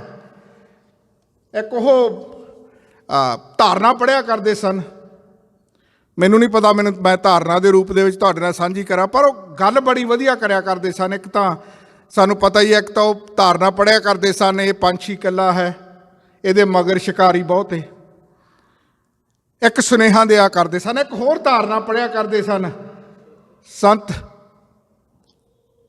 ਸ਼ਹੀਦ ਜਰਨੈਲ ਸਿੰਘ ਜੀ ਖਾਲਸਾ ਪਿੰਡਰਾਂ ਵਾਲੇ ਗੁਰੂ ਗ੍ਰੰਥ ਸਾਹਿਬ ਜੀ ਨੂੰ ਸਮਰਪਿਤ ਹੋ ਕੇ ਕਿ ਸਾਡਾ ਤਾਂ ਨਿਮਾਣਿਆਂ ਦਾ ਤੂੰ ਹੀ ਹੈ, ਹੋਰ ਕੋਈ ਆਸਰਾ ਨਹੀਂ। ਸਾਡਾ ਤਾਂ ਨਿਮਾਣਿਆਂ ਦਾ ਤੂੰ ਹੀ ਹੈ, ਹੋਰ ਕੋਈ ਆਸਰਾ ਨਹੀਂ। ਇਹ ਜਿਹੜੀ ਧਾਰਨਾ ਸੀ, ਉਹ ਜਦੋਂ ਪੜ੍ਹਦੇ ਸਨ ਤਾਂ ਮੂਹਰੇ ਬਹੁਤ ਸਾਰੇ ਅਕਾਲੀ ਲੀਡਰ ਵੀ ਬੈਠੇ ਹੁੰਦੇ ਸਨ। ਉਹ ਤਾਂ ਖਾਨੀ ਇਹੀ ਕਹਿੰਦੇ ਹੋਣਗੇ ਕਿ ਸਾਡਾ ਤਾਂ ਲੌਂਗੋਵਾਲ ਸਹਾਰਾ, ਕੋਈ ਕਹਿੰਦਾ ਹੋਏ ਸਾਡਾ ਬਾਦਲ ਸਹਾਰਾ, ਕਿਉਂਕਿ ਲੌਂਗੋਵਾਲ ਬਾਦਲਾਂ ਦੀ ਦਲਦਲ ਦੇ ਵਿੱਚ ਜਿਸ ਤਰ੍ਹਾਂ ਪੰਥ ਨੇ ਨੁਕਸਾਨ ਉਠਾਇਆ ਹੈ, ਇਹ ਅੱਜ ਸਾਡੇ ਸਾਹਮਣੇ ਹੈ। ਸਾਨੂੰ ਗੁਰੂ ਗ੍ਰੰਥ ਸਾਹਿਬ ਜੀ ਦੇ ਲੜ ਲੱਗ ਕੇ ਹੀ ਉਹਨਾਂ ਲੋਕਾਂ ਦਾ ਵਿਰੋਧ ਕਰਨਾ ਚਾਹੀਦਾ, ਸੰਤਾਂ ਨਾਲ ਵੈਰ ਕਮਾਉਂਦੇ, ਦੁਸ਼ਟਾਂ ਨਾਲ ਮੋਹ ਪਿਆਰ। ਸਾਨੂੰ ਪੈਰ ਪੈਰ ਤੇ ਗੁਰੂ ਸਾਹਿਬ ਨੇ ਸਾਵਧਾਨ ਕੀਤਾ ਹੈ। ਕਿਸੇ ਨੇ ਲਿਖਿਆ कि अपनी तबाही की दास्तां क्या लिखूं, अपनी तबाही की दास्तां क्या लिखूं, दुश्मन की साजिश में अपनों की साजिश का जिक्र है। जदों असी दास्तां लिखण दी, दास्तां दी गल करते हाँ, तो फिर सानू ये गल करनी पएगी कि दरबार साहब उत्ते फौजी हमला ये संत जरनैल सिंह जी खालसा पिंडरां वालियां कारण नहीं होया। ਇਹ ਤਾਂ ਹਿੰਦੁਸਤਾਨ ਦੀ ਸਰਕਾਰ ਦੀ ਇੱਕ ਯੋਜਨਾ ਸੀ, ਉਸ ਨੂੰ ਕਰਨਾ ਚਾਹੁੰਦੀ ਸੀ, ਤੇ ਹੱਲਾਸ਼ੇਰੀ ਉਹਨੂੰ ਅਕਾਲੀਆਂ ਨੇ ਦਿੱਤੀ। ਇਸ ਤੋਂ ਕੋਈ ਇਤਿਹਾਸ ਵੀ ਕਦੇ ਇਹ ਤੋਂ ਗੁਰੇਜ਼ ਨਹੀਂ ਕਰੇਗਾ, ਤੇ ਸਿੱਖਾਂ ਨੂੰ ਵੀ ਇਹ ਤੋਂ ਗੁਰੇਜ਼ ਨਹੀਂ ਕਰਨਾ ਚਾਹੀਦਾ। ਇਸ ਨੂੰ ਮੰਨ ਕੇ ਚੱਲਣਾ ਚਾਹੀਦਾ, ਤੇ ਪੰਜਾਬ ਦੇ ਲੋਕਾਂ ਨੂੰ ਵੀ ਇਹ ਗੱਲ ਸਮਝਾਉਣ ਦੀ ਲੋੜ ਹੈ। ਡਾਇਸਪੋਰ ਸਿੱਖਾਂ ਦਾ ਰੋਲ ਆ ਇਹਦੇ ਵਿੱਚ ਆਉਂਦਾ। ਅਸੀਂ ਜਿਹੜੇ ਭਾਰਤ ਦੇ ਖੂਨੀ ਪੰਜੇ ਤੋਂ ਆਜ਼ਾਦ ਹੋ ਕੇ ਬਾਹਰ ਆਜ਼ਾਦ ਫਿਜ਼ਾ ਦੇ ਵਿੱਚ ਵਿਚਰਦੇ ਹਾਂ, ਆਜ਼ਾਦ ਫਿਜ਼ਾ ਦੇ ਵਿੱਚ ਸੋਚ ਸਕਦੇ ਹਾਂ, ਸੋਚਣ ਦੀ ਸਮਰੱਥਾ ਰੱਖਦੇ ਹਾਂ, ਤੇ ਸਾਨੂੰ ਫਿਰ ਇਹੋ ਜਿਹੇ ਸਾਧਨ ਪੈਦਾ ਕਰਨੇ ਚਾਹੀਦੇ ਹਨ ਕਿ ਅਸੀਂ ਪੰਜਾਬ ਦੇ ਲੋਕਾਂ ਨੂੰ ਵੀ ਇਹ ਗੱਲਾਂ ਸਮਝਾ ਸਕੀਏ। ਸਾਡੇ ਟੋਰਾਂਟੋ ਦੇ ਵਿੱਚ ਬਹੁਤ ਸਾਰੇ ਇੰਟਰਨੈਸ਼ਨਲ ਸਟੂਡੈਂਟਸ ਆਏ ਨੇ, ਮਤਲਬ ਹਜ਼ਾਰਾਂ ਦੀ ਨਹੀਂ, ਆਲਮੋਸਟ ਲੱਖ ਸਵਾ ਲੱਖ ਦੇ ਕਰੀਬ ਆਇਆ, ਤੇ ਬਹੁਤਿਆਂ ਦੇ ਨਾਲ ਸੰਵਾਦ ਰਚਾਉਣ ਦਾ ਮੌਕਾ ਵੀ ਮਿਲ ਜਾਂਦਾ ਹੈ। ਕਾਲਜ ਯੂਨੀਵਰਸਿਟੀਜ਼ ਦੇ ਵਿੱਚੋਂ ਪੜ੍ਹ ਕੇ ਆਏ ਨੇ, ਤੇ ਸੰਤ ਜਰਨੈਲ ਸਿੰਘ ਜੀ ਖਾਲਸਾ ਪਿੰਡਰਾਂ ਵਾਲਿਆਂ ਦਾ ਕਈ ਤਾਂ ਨਾਮ ਨਹੀਂ ਜਾਣਦੇ, ਨਹੀਂ ਜੇ ਨਾਂ ਤਾਂ ਜਾਣਦੇ ਹੋਣ, ਇਸ ਤੋਂ ਵੱਧ ਕੁਛ ਨਹੀਂ ਜਾਣਦੇ, ਕਿਉਂਕਿ ਉੱਥੋਂ ਦੇ ਸਿਸਟਮ ਨੇ ਇੱਕ ਸਿਸਟਮੈਟਿਕ ਢੰਗ ਦੇ ਨਾਲ ਸਾਨੂੰ ਇਸ ਵਿਚਾਰਧਾਰਾ, ਇਸ ਸਿਧਾਂਤ, ਇਸ 20ਵੀਂ ਸਦੀ ਦੇ ਮਹਾਨ ਸਿੱਖ ਦੀ ਸੋਚ, ਦ੍ਰਿਸ਼ਟੀਕੋਣ, ਉਹ ਤੋਂ ਤੋੜਨ ਦੀ ਖਾਤਰ ਪਤਾ ਨਹੀਂ ਕੀ ਅਰਬਾਂ ਖਰਬਾਂ ਪੈਸੇ ਖਰਚੇ ਨੇ। ਇਹ ਤਾਂ 26 ਦਸੰਬਰ 1999 ਦਾ ਉਹ ਮੁਕੱਦਸ ਟਾਈਮ ਸੀ, ਜਦੋਂ ਪੰਜਾਬ ਦੇ ਵਿੱਚ, ਚੰਡੀਗੜ੍ਹ ਦੇ ਸ਼ਹਿਰ ਦੇ ਵਿੱਚ ਕੁਝ ਬੁੱਧੀਜੀਵੀ ਇਕੱਤਰ ਹੋਏ। ਸਾਰੀ ਦੁਨੀਆ ਦੇ ਸਿੱਖਾਂ ਨੂੰ ਉਹਨਾਂ ਨੇ ਆਵਾਜ਼ ਮਾਰੀ ਕਿ 20ਵੀਂ ਸਦੀ ਦਾ ਕੌਣ ਮਹਾਨ ਸਿੱਖ ਹੈ ਤੁਹਾਡੇ ਸਾਹਮਣੇ, ਤੁਹਾਡੇ ਮੁਤਾਬਿਕ। ਤੇ 26 ਦਸੰਬਰ 1999 ਨੂੰ ਇਹ ਨਿਰਣਾ ਲਿਆ ਗਿਆ ਕਿ ਸੰਤ ਜਰਨੈਲ ਸਿੰਘ ਜੀ ਖਾਲਸਾ ਪਿੰਡਰਾਂ ਵਾਲੇ 20ਵੀਂ ਸਦੀ ਦੇ ਮਹਾਨ ਸਿੱਖ ਨੇ। ਤੇ ਮਹਾਨ ਸਿੱਖ ਤਾਂ ਹੋਰ ਵੀ ਬਹੁਤ ਹੋ ਸਕਦੇ ਨੇ। ਹੁਣੀ ਸਾਡੀ ਕਾਰ ਦੇ ਵਿੱਚ ਗੱਲ ਹੋ ਰਹੀ ਸੀ, ਮੈਂ ਉਦੋਂ ਅਖਬਾਰ ਦਾ ਐਡੀਟਰ ਹੁੰਦਾ ਸੀ, ਤੇ ਮੈਨੂੰ ਲੈਟਰ ਟੂ ਐਡੀਟਰ ਆ ਗਿਆ ਸਾਡੇ ਬਜ਼ੁਰਗਾਂ ਦਾ ਇੱਕ ਦਾ। ਉਹਨਾਂ ਨੇ ਮੈਨੂੰ ਕਿਹਾ ਕਿ ਮੇਰੀ ਚਿੱਠੀ ਛਾਪ ਦਿਓ, ਕਿਉਂਕਿ 20ਵੀਂ ਸਦੀ ਦੇ ਮਹਾਨ ਸਿੱਖ ਭਾਈ ਰਣਧੀਰ ਸਿੰਘ ਹੋਰੀ ਆ। ਭਾਈ ਰਣਧੀਰ ਸਿੰਘ 20ਵੀਂ ਸਦੀ ਦੇ ਮਹਾਨ ਸਿੱਖ ਨੇ। ਇਹ ਜਿਹੜਾ ਫੈਸਲਾ ਲਿਆ ਬੁੱਧੀਜੀਵੀਆਂ ਨੇ ਗਲਤ ਲਿਆ। ਮੈਂ ਉਹ ਛਾਪਣ ਤੋਂ ਪਹਿਲਾਂ ਸਾਡੇ ਸਤਿਕਾਰਯੋਗ ਬਜ਼ੁਰਗਾਂ ਨੂੰ ਫੋਨ ਕੀਤਾ। ਮੈਂ ਕਿਹਾ ਜੀ ਗੱਲ ਤਾਂ ਤੁਹਾਡੀ ਸਹੀ ਹੈ, ਭਾਈ ਰਣਧੀਰ ਸਿੰਘ ਨੋ ਡਾਊਟ 20ਵੀਂ ਸਦੀ ਦੇ ਮਹਾਨ ਸਿੱਖ ਨੇ, ਪਰ ਸੰਤ ਜਰਨੈਲ ਸਿੰਘ ਜੀ ਖਾਲਸਾ ਭਿੰਡਰਾਂਵਾਲੇ ਵੀ 20ਵੀਂ ਸਦੀ ਦੇ ਮਹਾਨ ਸਿੱਖ, ਉਹ ਵੀ ਮਹਾਨ ਨੇ। ਕਹਿੰਦੇ ਹਾਂ ਗੱਲ ਤਾਂ ਤੇਰੀ ਠੀਕ ਆ, ਪਰ ਰਣਧੀਰ ਸਿੰਘ ਹੋਰਾਂ ਨੂੰ ਇਹ ਖਿਤਾਬ ਮਿਲਣਾ ਚਾਹੀਦਾ ਹੈ। ਮੈਂ ਕਿਹਾ ਜੀ ਅਗਰ ਰਣਧੀਰ ਸਿੰਘ ਅੱਜ ਇੱਥੇ ਹੁੰਦੇ ਭਾਈ ਸਾਹਿਬ, ਤਾਂ ਉਹਨਾਂ ਨੇ ਕਹਿਣਾ ਸੀ ਕਿ 20ਵੀਂ ਸਦੀ ਦੇ ਮਹਾਨ ਸਿੱਖ ਸੰਤ ਜਰਨੈਲ ਸਿੰਘ ਜੀ ਖਾਲਸਾ ਭਿੰਡਰਾਂਵਾਲੇ ਨੇ, ਕਿਉਂਕਿ ਮਹਾਨਤਾ ਹੀ ਇਸ ਚੀਜ਼ ਦੇ ਵਿੱਚ ਹੈ। ਮਹਾਨਤਾ ਹੋਰ ਕਿਸ ਨੂੰ ਆਖਦੇ ਹਨ? ਧਰਮ ਯੁੱਧ ਮੋਰਚੇ ਦੇ ਵਿੱਚ ਸੰਤ ਜਰਨੈਲ ਸਿੰਘ ਜੀ ਖਾਲਸਾ ਭਿੰਡਰਾਂਵਾਲੇ ਨੇ ਜਿਸ ਤਰ੍ਹਾਂ ਲੀਡਰਸ਼ਿਪ ਨੂੰ ਸਮਰਪਿਤ ਹੋ ਕੇ ਉਸ ਮੋਰਚੇ ਨੂੰ ਅੱਗੇ ਤੋਰਿਆ, ਇਸੇ ਕਰਕੇ ਮਹਾਨ ਨੇ ਉਹ। ਉਹਨਾਂ ਨੇ ਕੋਈ ਆਪਣਾ ਵੱਖਰਾ ਪੰਥ ਦਮਦਮੀ ਟਕਸਾਲ ਤੋਂ ਬਾਅਦ ਜਦੋਂ ਉਹ ਅਕਾਲ ਤਖਤ ਸਾਹਿਬ ਤੇ ਧਰਮ ਯੁੱਧ ਮੋਰਚੇ ਦੇ ਵਿੱਚ ਆਏ, ਉੱਥੇ ਵੀ ਉਹਨਾਂ ਨੇ ਦਮਦਮੀ ਟਕਸਾਲ ਦੀ ਮਰਿਆਦਾ ਨਹੀਂ ਚਲਾਈ। ਕਿਸੇ ਨੇ ਬਾਬਾ ਬੰਦਾ ਸਿੰਘ ਬਹਾਦਰ ਅਤੇ ਸੰਤ ਜਰਨੈਲ ਸਿੰਘ ਜੀ ਖਾਲਸਾ ਭਿੰਡਰਾਂਵਾਲਿਆਂ ਨੂੰ ਕੰਪੇਅਰ ਕੀਤਾ। ਉਹ ਕਹਿੰਦੇ ਵੀ ਪਹਿਲਾਂ ਇਹ ਆਪੋ ਆਪਣੀ ਪਰੰਪਰਾ ਦੇ ਅਨੁਸਾਰ ਚੱਲਦੇ ਸਨ, ਆਪੋ ਆਪਣੇ ਆਰਗੇਨਾਈਜੇਸ਼ਨਸ, ਆਪਣੀਆਂ ਇੰਸਟੀਟਿਊਸ਼ਨਸ ਦੇ ਨਾਲ ਜੁੜੇ ਹੋਏ ਸਨ ਤੇ ਆਪਣੀ ਇਹਨਾਂ ਦੀ ਮਰਿਆਦਾ ਸੀ। ਪਰ ਦੂਸਰੀ ਗੱਲ ਲਿਖਦੇ ਹਨ ਵੀ ਜਦੋਂ ਬੰਦਾ ਸਿੰਘ ਬਹਾਦਰ ਦੇ ਉੱਤੇ ਗੁਰੂ ਦੀ ਕਿਰਪਾ ਹੋਈ, ਉਹ ਪੰਥ ਨੂੰ ਸਮਰਪਿਤ ਹੋ ਗਿਆ, ਤੇ ਜਦੋਂ ਸੰਤ ਜਰਨੈਲ ਸਿੰਘ ਜੀ ਖਾਲਸਾ ਭਿੰਡਰਾਂਵਾਲਿਆਂ ਦੇ ਉੱਤੇ ਕਿਰਪਾ ਹੋਈ, ਉਹ ਪੰਥ ਨੂੰ ਸਮਰਪਿਤ ਹੋ ਗਏ। ਜਦੋਂ ਪੰਥ ਨੂੰ ਲੋੜ ਪਈ, ਬਾਬਾ ਬੰਦਾ ਸਿੰਘ ਬਹਾਦਰ ਨੇ ਸ਼ਹਾਦਤ ਪ੍ਰਾਪਤ ਕੀਤੀ ਦੁਸ਼ਮਣਾਂ ਦੇ ਖਿਲਾਫ ਲੜਦਿਆਂ, ਤੇ ਜਦੋਂ ਪੰਥ ਨੂੰ ਲੋੜ ਪਈ, ਸ਼ਹੀਦ ਸੰਤ ਜਰਨੈਲ ਸਿੰਘ ਜੀ ਖਾਲਸਾ ਭਿੰਡਰਾਂਵਾਲਿਆਂ ਨੇ ਸ਼ਹਾਦਤ ਪ੍ਰਾਪਤ ਕੀਤੀ ਪੰਥ ਲਈ ਲੜਦਿਆਂ। ਬਾਬਾ ਬੰਦਾ ਸਿੰਘ ਬਹਾਦਰ ਨੇ ਖਾਲਸਾ ਰਾਜ ਸਥਾਪਿਤ ਕੀਤਾ, ਤੇ ਸੰਤ ਜਰਨੈਲ ਸਿੰਘ ਜੀ ਖਾਲਸਾ ਭਿੰਡਰਾਂਵਾਲਿਆਂ ਦੇ ਅੱਜ ਬੋਲ ਖਾਲਸਾ ਰਾਜ ਨੂੰ ਦੀ ਸਥਾਪਨਾ ਵਰਗੇ ਹੀ ਹਨ, ਜਿਹੜੇ 31-35 ਸਾਲਾਂ ਬਾਅਦ ਵੀ ਸਾਡੇ ਹਿਰਦਿਆਂ ਦੇ ਵਿੱਚ ਹਨ, ਕਿ ਜਦੋਂ ਦਰਬਾਰ ਸਾਹਿਬ ਦੇ ਹਦੂਦ ਅੰਦਰ ਭਾਰਤ ਦੀ ਫੌਜ ਦੇ ਨਾਪਾਕ ਕਦਮ ਪੈਣਗੇ ਤਾਂ ਖਾਲਿਸਤਾਨ ਦੀ ਨੀਂਹ ਰੱਖੀ ਜਾਏਗੀ। ਸੋ ਖਾਲਿਸਤਾਨ ਜਦੋਂ ਵੀ ਆਜ਼ਾਦ ਹੁੰਦਾ ਹੈ, ਇਹ ਸੰਤ ਜਰਨੈਲ ਸਿੰਘ ਜੀ ਖਾਲਸਾ ਭਿੰਡਰਾਂਵਾਲਿਆਂ ਦੇ ਉਪਰਾਲੇ ਤੇ ਉਹਨਾਂ ਦੀ ਸ਼ਹਾਦਤ ਦਾ ਇੱਕ ਸਭ ਤੋਂ ਵੱਡਾ ਪ੍ਰਮਾਣ ਹੋਣਗੇ। ਹਰਿੰਦਰ ਸਿੰਘ ਮਹਿਬੂਬ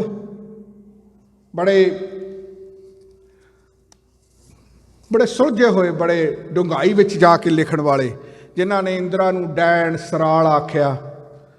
ਪਹਿਲਾਂ ਭਾਰਤ ਵਾਲਿਆਂ ਨੇ ਪੜ੍ਹਨ ਤੋਂ ਬਿਨਾਂ ਹੀ ਉਹਨਾਂ ਦਾ ਵੱਡਾ ਗ੍ਰੰਥ ਆ ਜਿਹੜਾ, ਉਹਦੇ ਉੱਤੇ ਉਹਨਾਂ ਨੂੰ ਬਹੁਤ ਵੱਡਾ ਇਨਾਮ ਵੀ ਦੇਤਾ, ਅਵਾਰਡ ਦੇਤਾ। ਫਿਰ ਜਦੋਂ ਪੜ੍ਹਿਆ ਵਿੱਚ ਜਾ ਕੇ ਵੀ ਇੰਦਰਾ ਨੂੰ ਤਾਂ ਸਰਾਲ ਲਿਖਿਆ, ਇਹਨਾਂ ਨੇ ਡੈਣ ਲਿਖਿਆ, ਫਿਰ ਉਹ ਤਾਂ ਤੋਂ ਵਾਪਸ ਲੈ ਲਿਆ। ਉਸ ਹਰਿੰਦਰ ਸਿੰਘ ਮਹਿਬੂਬ ਨੂੰ ਕਿਸੇ ਨੇ ਪੁੱਛਿਆ ਕਿ ਸੰਤ ਜਰਨੈਲ ਸਿੰਘ ਜੀ ਮਹਾਨ ਨੇ, ਤੁਸੀਂ ਵੀ ਉਸ ਸਭਾ ਦੇ ਵਿੱਚ ਸੀ, ਉਹਦੇ ਬਾਰੇ ਤੁਹਾਡਾ ਕੀ ਬਿਆਨ ਹੈ, ਤੁਸੀਂ ਕਿਸ ਤਰ੍ਹਾਂ ਸੋਚ ਰਹੇ ਹੋ? ਜਿਹੜੀ ਗੱਲ ਉਹਨਾਂ ਨੇ ਕਹੀ, ਮੈਨੂੰ ਉਹ ਬੜੀ ਸਟਰਕ ਕੀਤੀ, ਬਹੁਤ ਹੀ ਸਟਰਕ ਕੀਤੀ ਜਿਹੜੀ ਉਹਨਾਂ ਨੇ ਗੱਲ ਕਹੀ। ਉਹਨਾਂ ਨੇ ਕਿਹਾ ਕਿ ਇਹ ਇੱਕ ਆਮ ਮੁਹਾਰੇ ਆਤਮਾ ਦੀ ਆਵਾਜ਼ ਸੀ। ਹਰਿੰਦਰ ਸਿੰਘ ਮਹਿਬੂਬ ਕਹਿੰਦੇ ਆ ਵੀ ਜਦੋਂ ਮੈਂ ਸਹਿਮਤੀ ਪ੍ਰਗਟ ਕੀਤੀ ਨਾ ਵੀ ਸੰਤ ਜਰਨੈਲ ਸਿੰਘ ਜੀ ਖਾਲਸਾ ਭਿੰਡਰਾਂਵਾਲੇ 20ਵੀਂ ਸਦੀ ਦੇ ਮਹਾਨ ਸਿੱਖ ਨੇ, ਹਾਲਾਂਕਿ ਜਦੋਂ ਤੁਸੀਂ ਹਰਿੰਦਰ ਸਿੰਘ ਮਹਿਬੂਬ ਦੀਆਂ ਕੁਝ ਲਿਖਤਾਂ ਪੜ੍ਹਦੇ ਹੋ, ਜਿਸ ਗਹਿਰਾਈ ਵਿੱਚ ਜਾ ਕੇ ਸਹਿਜੇ ਰਚਿਓ ਖਾਲਸਾ ਉਹਨਾਂ ਨੇ ਰਚਿਤ ਕੀਤੀ ਹੈ, ਤਾਂ ਤੁਸੀਂ ਸਮਝਦੇ ਹੋ ਕਿ ਇਹ ਵੀ ਕੋਈ ਮਹਾਨ ਹੀ ਬੰਦਾ ਸੀ। ਸੋ ਇੱਕ ਮਹਾਨ ਬੰਦਾ ਕਹਿ ਰਿਹਾ ਕਿ ਸੰਤ ਜਰਨੈਲ ਸਿੰਘ ਜੀ ਖਾਲਸਾ ਭਿੰਡਰਾਂਵਾਲਿਆਂ ਨੂੰ ਮਹਾਨ ਕਹਿਣਾ ਮੇਰੀ ਇੱਕ ਆਪ ਮੁਹਾਰੇ ਆਤਮਾ ਦੀ ਆਵਾਜ਼ ਸੀ। ਮੇਰਾ ਲਹੂ, ਉਹ ਕਹਿੰਦੇ ਨੇ, ਮੇਰਾ ਲਹੂ, ਮੇਰੀ ਜ਼ਮੀਰ, ਮੇਰੀ ਚੇਤਨਤਾ ਤੇ ਮੇਰੀ ਰਹਿਤ ਮਰਿਆਦਾ ਵੀ ਇਹੀ ਮੰਨਦੀ ਸੀ ਕਿ ਸੰਤ ਜਰਨੈਲ ਸਿੰਘ ਜੀ ਖਾਲਸਾ ਭਿੰਡਰਾਂਵਾਲੇ 20ਵੀਂ ਸਦੀ ਦੇ ਮਹਾਨ ਸਿੱਖ ਨੇ। ਇਹ ਗੱਲਾਂ ਜਿਹੜੀਆਂ ਨੇ ਅੱਜ ਅਸੀਂ ਇਸ ਕਰਕੇ ਕਰ ਰਹੇ ਹਾਂ ਕਿਉਂਕਿ ਸਰਦਾਰ ਸਿਮਰਨਜੀਤ ਸਿੰਘ ਮਾਨ ਇਹੀ ਚਾਹੁੰਦੇ ਸੀ 1997 ਦੇ ਵਿੱਚ ਕਿ ਅਗਰ ਸੰਤਾਂ ਦਾ ਜ਼ਿਕਰ ਨਾ ਹੋਇਆ ਤਾਂ 25 ਸਾਲ ਬਾਅਦ ਤਾਂ ਕਹਿੰਦੇ ਵੈਸੇ ਹੀ ਜਨਰੇਸ਼ਨ ਬਦਲ ਜਾਂਦੀ ਹੈ। ਜਦੋਂ ਜਨਰੇਸ਼ਨ ਬਦਲਦੀ ਆ, ਅਧਿਆਏ ਬਦਲ ਜਾਂਦਾ, ਪਹਿਲੀਆਂ ਘਟਨਾਵਾਂ ਸਾਰੀਆਂ ਇਤਿਹਾਸ ਦੇ ਵਿੱਚ ਦਰਜ ਹੋ ਜਾਂਦੀਆਂ। ਇਤਿਹਾਸ ਲਿਖਾਉਣ ਵਾਲੇ ਭਾਰਤ ਦੇ ਚੇਲੇ ਚਾਟੜੇ ਜਾਂ ਫਿਰ ਸਾਡੇ ਨਿਪੁੰਸਕ ਲਿਖਾਰੀ ਉਹਨਾਂ ਨੇ ਕਿੰਨਾ ਕੁ ਲਿਖਿਆ, ਇਹ ਸਾਡੇ ਸਾਹਮਣੇ ਆ। ਹੁਣ ਤਾਂ 5-7-10 ਸਾਲ ਤੋਂ ਕੁਝ ਲਿਖਾਰੀਆਂ ਨੇ ਜ਼ਰੂਰ ਪੰਥ ਦੀਆਂ ਜਿਹੜੀਆਂ ਦਰਦ ਦੀਆਂ ਉਹ ਪੀਂਘਾਂ ਸਨ, ਉਹਨਾਂ ਨੂੰ ਆਪਣੇ ਸ਼ਬਦਾਂ ਦੇ ਨਾਲ ਕਿਤਾਬਾਂ ਦੇ ਵਿੱਚ ਜ਼ਰੂਰ ਸਿਰਜਿਆ। ਵੈਸੇ ਤਾਂ ਸਾਨੂੰ ਪੜ੍ਹਨ ਦਾ ਵੀ ਬੜਾ ਸ਼ੌਕ ਨਹੀਂ ਹੈ, ਪਰ ਇਤਿਹਾਸ ਦੇ ਵਿੱਚ ਸੰਤ ਜਰਨੈਲ ਸਿੰਘ ਜੀ ਖਾਲਸਾ ਭਿੰਡਰਾਂਵਾਲਿਆਂ ਨੂੰ ਲੁਕੋਇਆ ਜਾਏਗਾ, ਸਮਾਪਤ ਕੀਤਾ ਜਾਏਗਾ, ਮਨਫੀ ਕੀਤਾ ਜਾਏਗਾ, ਇਸ ਸੋਚ ਨੂੰ ਲੈ ਕੇ ਸਿਮਰਨਜੀਤ ਸਿੰਘ ਮਾਨ ਹੋਰਾਂ ਨੇ ਇਹ ਗੱਲ ਕਹੀ ਕਿ ਆਪਾਂ ਜੇ ਚਲੋ ਉਹਨਾਂ ਦੀ ਸ਼ਹਾਦਤ ਅਜੇ ਨਹੀਂ ਮਨਾ ਸਕਦੇ, ਬੜਾ ਰੌਲਾ ਪੈਂਦਾ ਹੈ, ਆਪਾਂ ਜਨਮ ਦਿਨ ਮਨਾ ਲੈਂਦੇ ਹਾਂ। ਗੱਲ ਤਾਂ ਇੱਕ ਘੜੀ ਸਮਰਪਿਤ ਕਰਕੇ ਲੋਕਾਂ ਨੂੰ ਸੱਦ ਕੇ ਉਸ ਮਹਾਂਪੁਰਸ਼ ਦੇ ਵਿਚਾਰਧਾਰਾ ਨੂੰ ਵਿਚਾਰਨ ਦਾ ਮੌਕਾ ਚਾਹੀਦਾ। ਆਪਾਂ ਵੀ ਕਈ ਵਾਰ ਕਹਿ ਦਿੰਦੇ ਹਾਂ ਕਿ ਠੀਕ ਹੈ, ਗੁਰੂ ਨਾਨਕ ਪਾਤਸ਼ਾਹ ਦਾ ਗੁਰਪੁਰਬ ਕਦੋਂ ਆ, ਗੁਰੂ ਗੋਬਿੰਦ ਸਿੰਘ ਜੀ ਮਹਾਰਾਜ ਦਾ ਗੁਰਪੁਰਬ ਕਦੋਂ ਆ, ਤੇ ਦਰਅਸਲ ਤਾਂ ਹਰ ਸਿੱਖ ਤਾਂ ਹਰ ਸਵੇਰੇ ਜਦੋਂ ਉੱਠਦਾ ਉਹਦੇ ਲਈ ਤਾਂ ਹਰ ਨਵੀਂ ਸਵੇਰ ਹੈ। ਅਸੀਂ ਸਮਰਪਿਤ ਹੈ ਗੁਰੂ ਨਾਨਕ ਸਾਹਿਬ ਨੂੰ, ਅਸੀਂ ਸਮਰਪਿਤ ਹੈ ਗੁਰੂ ਸਾਹਿਬਾਨਾਂ ਨੂੰ। ਪਰ ਅੱਜ ਦੇ ਯੁੱਗ ਦੇ ਵਿੱਚ ਇਹ ਜਿਹੜਾ ਜਨਮ ਦਿਨ ਮਨਾਉਣ ਦੀ ਪਰੰਪਰਾ ਜਾਂ ਫਿਰ ਜੋ ਫਤਿਹਗੜ੍ਹ ਸਾਹਿਬ ਦੇ ਵਿੱਚ 1.25 ਲੱਖ ਦੇ ਕਰੀਬ ਦਾ ਇਕੱਠ ਇਸ ਚੀਜ਼ ਦੀ ਗਵਾਹੀ ਭਰਦਾ ਹੈ ਕਿ ਅਸੀਂ ਸੰਤ ਜਰਨੈਲ ਸਿੰਘ ਜੀ ਖਾਲਸਾ ਭਿੰਡਰਾਂਵਾਲਿਆਂ ਨੂੰ ਤੇ ਉਹਨਾਂ ਦੀ ਸੋਚ ਨੂੰ, ਉਹਨਾਂ ਦੀ ਸ਼ਹਾਦਤ ਨੂੰ, ਉਹਨਾਂ ਦੇ ਵਚਨਾਂ ਨੂੰ ਭੁੱਲਣ ਨੂੰ ਤਿਆਰ ਨਹੀਂ ਹੈ। ਇਹ ਦਿੱਲੀ ਵਾਲਿਆਂ ਲਈ ਇੱਕ ਵੱਡਾ ਚੈਲੰਜ ਹੈ। ਹੁਣ ਇਹ ਗੱਲ ਚੈਲੰਜ ਦੀ ਹੋ ਰਹੀ ਸੀ। ਜਿਹੜੀਆਂ ਕੌਮਾਂ ਚੈਲੰਜ ਲੈ ਲੈਂਦੀਆਂ ਨੇ ਉਹ ਕੌਮਾਂ ਖਤਮ ਨਹੀਂ ਹੁੰਦੀਆਂ, ਨੇਸ ਤੋਂ ਨਬੂਤ ਨਹੀਂ ਹੋ ਸਕਦੀਆਂ। ਜਿਹੜੀਆਂ ਕੌਮਾਂ ਚੈਲੰਜ ਤੋਂ ਡਰਦੀਆਂ ਨੇ ਉਹਦਾ ਸਰਵਾਈਵ ਕਰਨਾ ਅੱਜ ਦੇ ਯੁੱਗ ਦੇ ਵਿੱਚ ਬੜਾ ਮੁਸ਼ਕਲ ਹੋਇਆ ਕਰਦਾ ਹੈ। ਸੋ ਮੈਂ ਸੰਤਾਂ ਦੇ ਬਾਰੇ ਇੰਨੀ ਕੀ ਗੱਲ ਜ਼ਰੂਰ ਕਹੂੰਗਾ ਕਿ ਜੇ ਉਹਨਾਂ ਨੇ ਵਚਨ ਕਹੇ ਆ, ਜੇ ਇਹ ਵਚਨ ਸਾਡੇ ਜ਼ਿਹਨ ਦੇ ਵਿੱਚ ਉਕਰੇ ਹੋਏ ਆ ਕਿ ਜਦੋਂ ਦਰਬਾਰ ਸਾਹਿਬ ਦੇ ਹਦੂਦ ਅੰਦਰ ਭਾਰਤੀ ਫੌਜ ਦੇ ਨਾਪਾਕ ਕਦਮ ਪੈਣਗੇ, ਉੱਦਾਂ ਫੌਜੀ ਕੋ ਮੱਥਾ ਟੇਕਣ ਆਵੇ ਉਹਨੂੰ ਨਹੀਂ ਕਿਹਾ। ਨਾਪਾਕ ਭਾਵਨਾ ਦੇ ਨਾਲ ਨਾਪਾਕ ਪੈਰ ਜਦੋਂ ਦਰਬਾਰ ਸਾਹਿਬ ਦੇ ਹਦੂਦ ਅੰਦਰ ਪੈਣਗੇ ਤਾਂ ਖਾਲਿਸਤਾਨ ਦੀ ਨੀਂਹ ਰੱਖੀ ਜਾਵੇਗੀ। ਅੱਜ ਜੇ 37 ਸਾਲਾਂ ਬਾਅਦ ਸਾਡੇ ਹਿਰਦਿਆਂ ਦੇ ਵਿੱਚ ਇਹ ਗੱਲ ਉੱਕਰ ਜਾ ਚੁੱਕੀ ਹੈ, ਜੇ ਸਾਡੇ ਸਥਾਨਾਂ ਦੀਆਂ ਕੰਧਾਂ ਦੇ ਉੱਤੇ ਲਿਖੀ ਜਾ ਚੁੱਕੀ ਹੈ, ਸਿਆਣੇ ਕਹਿੰਦੇ ਹੁੰਦੇ ਆ ਕਿ ਜੇ ਕਿਸੇ ਗੱਲ ਦਾ ਪਤਾ ਨਾ ਹੋਵੇ ਤਾਂ ਕੰਧ ਤੇ ਲਿਖਿਆ ਪੜ੍ਹ ਲਵੋ। ਤੁਸੀਂ ਵੀ ਪੜ੍ਹ ਲਓ, ਇਹ ਲਿਖਿਆ ਕਿੱਥੋਂ ਗਿਆ। ਸੋ ਅਗਰ ਲਿਖਿਆ ਗਿਆ ਤਾਂ ਇਹਦੇ ਤੇ ਅਮਲ ਕਰਨਾ ਜ਼ਰੂਰੀ ਹੈ। ਸ਼੍ਰੋਮਣੀ ਅਕਾਲੀ ਦਲ ਅੰਮ੍ਰਿਤਸਰ ਕੈਨੇਡਾ ਪਿਛਲੇ 2015 ਦੀ ਫਰਵਰੀ ਵਾਲੇ ਦਿਨ ਮੈਨੂੰ ਇਹ ਸੇਵਾ ਸੰਭਾਲੀ ਗਈ ਸੀ। ਇੱਥੇ ਮੈਂ 4 ਸਾਲ ਬਤੌਰ ਮੁੱਖ ਸੇਵਾਦਾਰ ਕੈਨੇਡਾ ਈਸਟ ਦੇ ਸੇਵਾ ਕੀਤੀ ਹੈ। 24 ਘੰਟੇ ਖਾਲਿਸਤਾਨ ਦੀ ਆਜ਼ਾਦੀ, ਇਹਦੇ ਬਾਰੇ ਅਸੀਂ ਆਪਣਾ ਸਮਾਂ ਸਮਰਪਿਤ ਕੀਤਾ। ਬਹੁਤ ਸਾਰੇ ਇਵੈਂਟਸ ਵੀ ਕੀਤੇ ਨੇ ਤਾਂ ਕਿ ਲੋਕਾਂ ਦੇ ਮਨਾਂ ਦੇ ਵਿੱਚੋਂ ਖਾਲਿਸਤਾਨ ਦੇ ਪ੍ਰਤੀ ਜੋ ਵੀਜ਼ੇ ਦਾ ਡੰਡਾ ਵਰਤ ਕੇ ਭਾਰਤ ਨੇ ਇੱਕ ਦਹਿਸ਼ਤ ਪਾਈ ਹੋਈ ਹੈ, ਅਸੀਂ ਲੋਕਾਂ ਨੂੰ ਉਹ ਤੋਂ ਮੁਕਤ ਕਰ ਸਕੀਏ। ਨਾਲ ਨਾਲ ਖਾਲਿਸਤਾਨ ਪ੍ਰਤੀ ਬਾਹਰਲੇ ਮੁਲਕ, ਬਾਹਰਲਿਆਂ ਦੇਸ਼ਾਂ ਨੂੰ, ਇੰਟਰਨੈਸ਼ਨਲ ਕਮਿਊਨਿਟੀਜ਼ ਨੂੰ ਅਸੀਂ ਪੂਰੀ ਜਾਣਕਾਰੀ ਦੇ ਸਕੀਏ।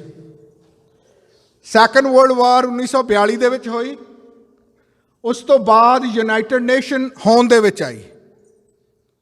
ਆਮ ਕਈ ਵਾਰ ਮੈਂ ਗੱਲ ਸੁਣ ਲੈਣਾ ਕਿ ਯੂਨਾਈਟਿਡ ਨੇਸ਼ਨ ਤਾਂ ਅਮਰੀਕਾ ਦੀ ਕਠਪੁਤਲੀ ਆ, ਇਹ ਤਾਂ ਨਪੁੰਸਕ ਜੀ ਸੰਸਥਾ, ਇਹਨੇ ਕੀ ਕਰਨਾ, ਕਿਉਂਕਿ ਬਹੁਤ ਸਾਰੇ ਵੱਡੇ ਵੱਡੇ ਜ਼ੁਲਮ ਦੁਨੀਆ ਦੇ ਉੱਤੇ ਹੋ ਰਹੇ ਨੇ ਤੇ ਯੂਨਾਈਟਿਡ ਨੇਸ਼ਨਸ ਚੁੱਪ ਬੈਠੀ ਹੈ। ਪਰ ਜੇ ਤੁਸੀਂ ਯੂਨਾਈਟਿਡ ਨੇਸ਼ਨਸ ਦੇ ਕੰਮ ਵੇਖੋ, 1942 ਤੋਂ ਬਾਅਦ 70 ਦੇ ਕਰੀਬ ਮੁਲਕ ਹੋਂਦ ਦੇ ਵਿੱਚ ਆਏ ਨੇ ਤੇ ਬਹੁਤਾਤ ਦੇ ਵਿੱਚ ਉਹ ਮੁਲਕ ਆ ਜਿਹੜੇ ਲੜਾਈਆਂ ਤੋਂ ਬਿਨਾਂ ਹੋਂਦ ਦੇ ਵਿੱਚ ਆਏ ਨੇ। ਪੁਰਾਣੇ ਸਮੇਂ ਦੇ ਵਿੱਚ ਮਹਾਰਾਜਾ ਰਣਜੀਤ ਸਿੰਘ ਨੇ ਜਦੋਂ ਰਾਜ ਕੀਤਾ, ਜਿੱਤ ਕੇ, ਕੁੱਟ ਕੇ, ਤਲਵਾਰ ਦੀ ਨੋਕ ਦੇ ਨਾਲ ਧਰਤੀ ਦੇ ਉੱਤੇ ਲਕੀਰ ਖਿੱਚ ਕੇ ਰਾਜ ਆਪਣਾ ਸਥਾਪਿਤ ਕੀਤਾ ਸੀ। ਪਰ ਜਦੋਂ ਦੀ ਯੂਨਾਈਟਿਡ ਨੇਸ਼ਨਸ ਆਈ ਆ, ਉਦੋਂ ਬੋਰਡ ਰੂਮ ਦੇ ਵਿੱਚ ਬੈਠ ਕੇ ਮੁਲਕ ਬਣਦੇ ਹਨ। ਸੋ ਅਸੀਂ ਦੁਨੀਆ ਦੇ ਕਲਚਰ ਨੂੰ, ਦੁਨੀਆ ਦੇ ਸੁਭਾਅ ਨੂੰ, ਦੁਨੀਆ ਦੇ ਸਿਸਟਮ ਨੂੰ, ਦੁਨੀਆ ਵਿੱਚ ਕੰਮ ਕਰਨ ਦਾ ਜੋ ਅਸਲੀ ਤਰੀਕਾ ਹੈ ਉਸ ਨੂੰ ਅਡਾਪਟ ਕਰਕੇ ਅਗਰ ਚੱਲਦੇ ਹਾਂ ਤਾਂ ਫਿਰ ਹਿੰਦੁਸਤਾਨ ਦੀ ਸਰਕਾਰ ਜਦੋਂ ਬੋਰਡ ਰੂਮ ਦੇ ਵਿੱਚ ਆ ਕੇ ਬੈਠੇਗੀ ਨਾ, ਫਿਰ ਉਹ ਖਾਲਿਸਤਾਨ ਨੂੰ ਮੁਨਕਰ ਨਹੀਂ ਹੋ ਸਕਦੀ। ਇਹ ਠੀਕ ਆ ਕਿ ਰਾਜ ਕਰਨ ਦੀ ਲਾਲਸਾ ਕਿਸੇ ਦੀ ਵੀ ਹੋ ਸਕਦੀ ਹੈ, ਕਿ ਉਹ ਕਹਿ ਸਕਦੇ ਹਨ ਕਿ ਹੁਣ ਤਾਂ ਸਾਡਾ ਵਾ, ਅਸੀਂ ਛੱਡਣਾ ਨਹੀਂ ਹੈ। ਪਰ ਜਦੋਂ ਇਤਿਹਾਸ ਦੇ ਪਰਚੇ ਫੋਲਣਗੇ ਤਾਂ ਉਹ ਕਿਤੇ ਵੀ ਨਹੀਂ ਨਜ਼ਰ ਆਉਣੇ, ਉੱਥੇ ਖਾਲਸਾ ਰਾਜ ਨਜ਼ਰ ਆਏਗਾ। ਤੇ ਦੁਨੀਆ ਦੇ ਲੋਕ ਇਸ ਗੱਲ ਨੂੰ ਸਮਝਣਗੇ ਕਿ ਸਿੱਖ ਕੋਈ ਖਾਲਸਾ ਰਾਜ ਬਣਾ ਨਹੀਂ ਰਹੇ। ਸਿੱਖਾਂ ਨੇ ਵੋਲੰਟੀਅਰ ਤੌਰ ਤੇ 1947 ਦੇ ਵਿੱਚ ਇਹਨਾਂ ਦੇ ਨਾਲ ਪਾਰਟਨਰਸ਼ਿਪ ਕੀਤੀ ਸੀ ਤੇ ਦਰਬਾਰ ਸਾਹਿਬ ਤੇ ਫੌਜੀ ਹਮਲੇ ਤੋਂ ਬਾਅਦ ਉਹ ਪਾਰਟਨਰਸ਼ਿਪ ਦੀ ਕੋਈ ਤੁਕ ਨਹੀਂ ਰਹਿ ਜਾਂਦੀ।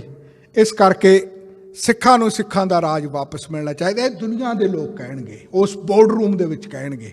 ਪਰ ਇਹ ਜਿਹੜੀ ਇਸ ਲੈਵਲ ਤੱਕ ਗੱਲਬਾਤ ਹੈ, ਜਿਹੜੀ ਇਸ ਲੈਵਲ ਦੇ ਵਿੱਚ ਕਨਵਰਸੇਸ਼ਨ ਹੈ, ਉਸ ਕਨਵਰਸੇਸ਼ਨ ਨੂੰ ਉੱਥੇ ਤੱਕ ਲੈ ਕੇ ਆਉਣਾ ਇਹ ਸਿੱਖਾਂ ਦਾ ਫਰਜ਼ ਬਣਦਾ ਹੈ। ਤੇ ਰੈਫਰੈਂਡਮ 2020 ਇਹਦੇ ਵਿੱਚ ਇੱਕ ਬਹੁਤ ਵੱਡਾ ਕਦਮ ਹੈ, ਬਹੁਤ ਵੱਡੀ ਕੜੀ ਹੈ। ਤੇ ਇਹ ਕੜੀ ਜਿਹੜੀ ਹੈ, ਇਸ ਕੜੀ ਨੂੰ ਸਪਸ਼ਟ ਤੌਰ ਤੇ ਆਜ਼ਾਦ ਕਰਨਾ ਤੇ ਸਪਸ਼ਟ ਤੌਰ ਤੇ ਰੂਪਮਾਨ ਕਰਨਾ ਸਾਡਾ ਸਾਰਿਆਂ ਦਾ ਫਰਜ਼ ਹੈ। ਤੇ ਗੱਲ ਨਵੰਬਰ 2020 ਦੇ ਵਿੱਚ ਵੀ ਖਤਮ ਨਹੀਂ ਹੋ ਜਾਣੀ, ਗੱਲ ਉੱਥੋਂ ਸ਼ੁਰੂ ਹੋਣੀ ਹੈ। ਉਹ ਪ੍ਰਕਿਰਿਆ ਸ਼ੁਰੂ ਹੋਣੀ ਹੈ ਜਿਸ ਦੀ ਮੈਂ ਗੱਲ ਕਰ ਰਿਹਾ, ਕਿ ਅਸੀਂ ਦੁਨੀਆ ਦੀਆਂ ਸਰਕਾਰਾਂ ਨੂੰ, ਦੁਨੀਆ ਦੇ ਲੋਕਾਂ ਨੂੰ ਉਸ ਬੋਰਡ ਰੂਮ ਦੇ ਵਿੱਚ ਬਿਠਾ ਕੇ ਆਪਣੀ ਗੱਲ ਉਹਨਾਂ ਤੱਕ ਪਹੁੰਚਾਉਣੀ ਹੈ। ਤਾਂ ਜਿਹੜੀ ਸਿਚੁਏਸ਼ਨ ਹੈ, ਜਿਹੜਾ ਮਾਹੌਲ ਹੈ, ਖੁਦ ਹੀ ਕੋ ਕਰ ਬੁਲੰਦ ਇਤਨਾ, ਆਲਮ ਮੁਹੰਮਦ ਡਾਕਟਰ ਇਕਬਾਲ ਲਿਖਦੇ ਨੇ ਕਿ ਖੁਦ ਹੀ ਕੋ ਕਰ ਬੁਲੰਦ ਇਤਨਾ ਕਿ ਖੁਦਾ ਬੰਦੇ ਕੋ ਪੁੱਛੇ ਕਿ ਬਤਾ ਤੇਰੀ ਰਜ਼ਾ ਕਿਆ ਹੈ। ਕਿ ਦੁਨੀਆ ਦੇ ਲੋਕਾਂ ਦੇ ਸਾਹਮਣੇ ਅਸੀਂ ਐਸ ਕੱਦ ਦੇ ਹੋ ਜਾਈਏ, ਦੁਨੀਆ ਦੇ ਲੋਕਾਂ ਨੂੰ ਯਕੀਨ ਆ ਜਾਵੇ ਕਿ ਇਹ 18ਵੀਂ ਸਦੀ ਦੇ ਵਿੱਚ ਹੀ ਰਾਜ ਕਰਨ ਦੇ ਕਾਬਿਲ ਨਹੀਂ ਸੀ, ਇਹ 20ਵੀਂ 21ਵੀਂ ਸਦੀ ਦੇ ਵਿੱਚ ਵੀ ਰਾਜ ਕਰਨ ਦੇ ਕਾਬਿਲ ਹਨ ਤੇ ਸਾਡਾ ਰਾਜ ਵਾਪਸ ਆ ਸਕਦਾ ਹੈ। ਇਹਦੇ ਵਿੱਚ ਸਾਡਾ ਯੋਗਦਾਨ ਪੈਣਾ ਜ਼ਰੂਰੀ ਹੈ। ਹੁਣ ਸਿਰ ਲਾਉਣ ਦੀ ਲੋੜ ਨਹੀਂ ਹੈ।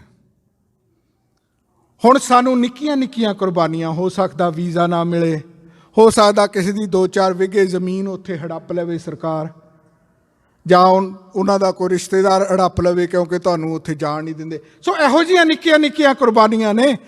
ਪਰ ਉਹ ਲੋਕਾਂ ਤੋਂ ਅਸੀਂ ਕੁਰਬਾਨੀ ਦੀ ਆਸ ਕਰਦੇ ਹਾਂ ਜਿਨ੍ਹਾਂ ਦੇ ਉੱਤੇ ਗੁਰੂ ਦੀ ਬਖਸ਼ਿਸ਼ ਹੈ ਕਿ ਉਹਨਾਂ ਨੂੰ ਦੁਨੀਆ ਦੇ ਸਭ ਤੋਂ ਬਿਹਤਰ ਮੁਲਕ ਦੇ ਵਿੱਚ ਰਹਿਣ ਦਾ ਮੌਕਾ ਮਿਲ ਰਿਹਾ ਹੈ। ਸਾਨੂੰ ਨਾ ਸ਼ੁਕਰੇ ਨਹੀਂ ਬਣਨਾ ਚਾਹੀਦਾ।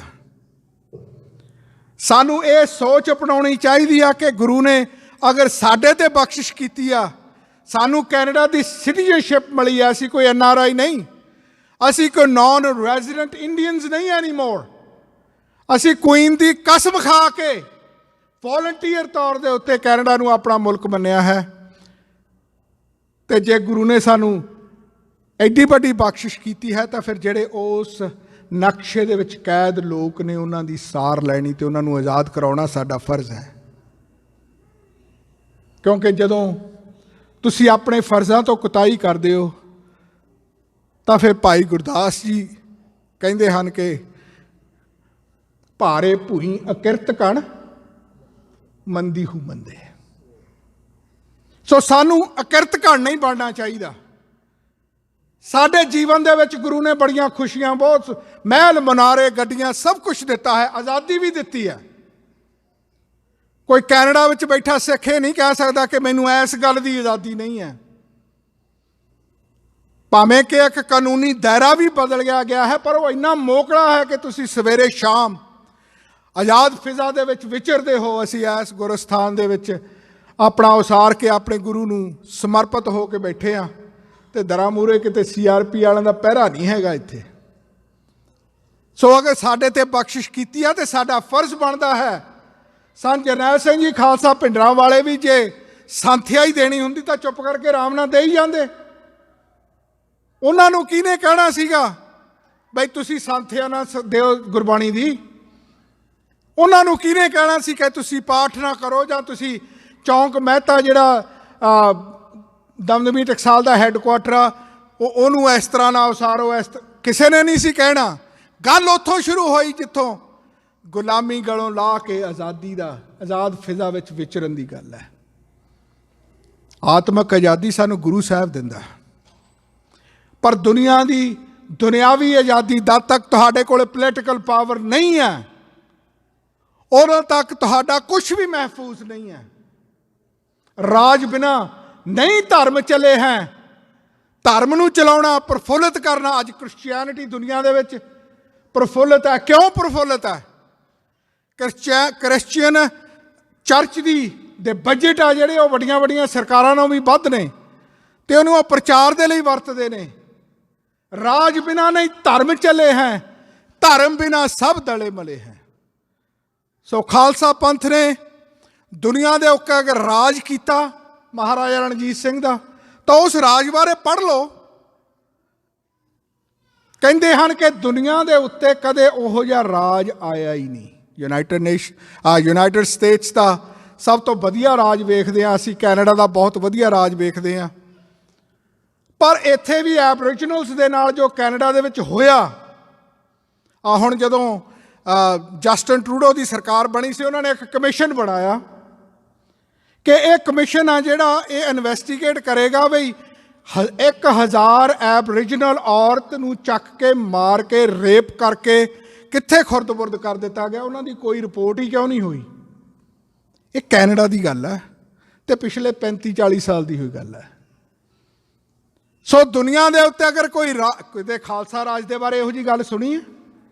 ਦੁਨੀਆ ਦੇ ਉੱਤੇ ਅਗਰ ਕੋਈ ਰਾਜ ਹੋਇਆ ਤਾਂ ਉਹ ਮਹਾਰਾਜਾ ਰਣਜੀਤ ਸਿੰਘ ਦਾ ਖਾਲਸਾ ਰਾਜ ਹੋਇਆ। ਉਹ ਅਸਲੀ ਰਾਜ ਸੀ ਜਿਹਨੂੰ ਕਿ ਤੁਸੀਂ ਦੁਨੀਆ ਦੇ ਵਿੱਚ ਕਹਿ ਸਕਦੇ ਹੋ ਡੈਮੋਕ੍ਰੇਸੀ। ਮੈਨੂੰ ਹੁਣੇ ਪਾਕਿਸਤਾਨ ਜਾਣ ਦਾ ਮੌਕਾ ਮਿਲਿਆ, ਗੁਰਸਥਾਨਾਂ ਦੇ ਦਰਸ਼ਨ ਕੀਤੇ ਅਤੇ ਅਸੀਂ ਫਕੀਰਖਾਨਾ ਮਿਊਜ਼ੀਅਮ ਦੇ ਵਿੱਚ ਚਲੇ ਗਏ।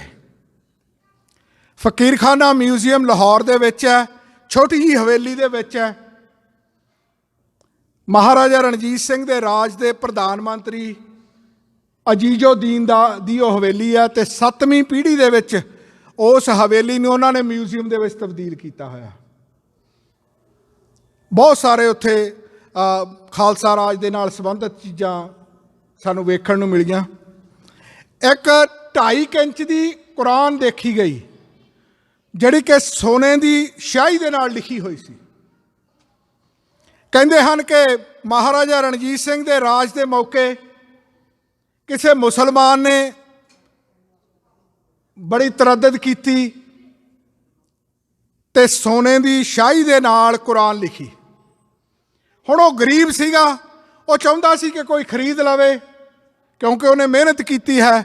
ਕੋਈ ਵੀ ਮੁਸਲਮਾਨ ਖਰੀਦਣ ਨੂੰ ਤਿਆਰ ਨਾ ਹੋਇਆ ਅਤੇ ਉਹਨੇ ਤਾਨਾ ਮਾਰਿਆ ਕਿ ਮਹਾਰਾਜਾ ਰਣਜੀਤ ਸਿੰਘ ਤੇਰਾ ਕੈਸਾ ਰਾਜ ਹੈ, ਇੱਥੇ ਮੇਰੀ ਕੋਈ ਕੁਰਾਨ ਵੀ ਨਹੀਂ ਖਰੀਦਦਾ।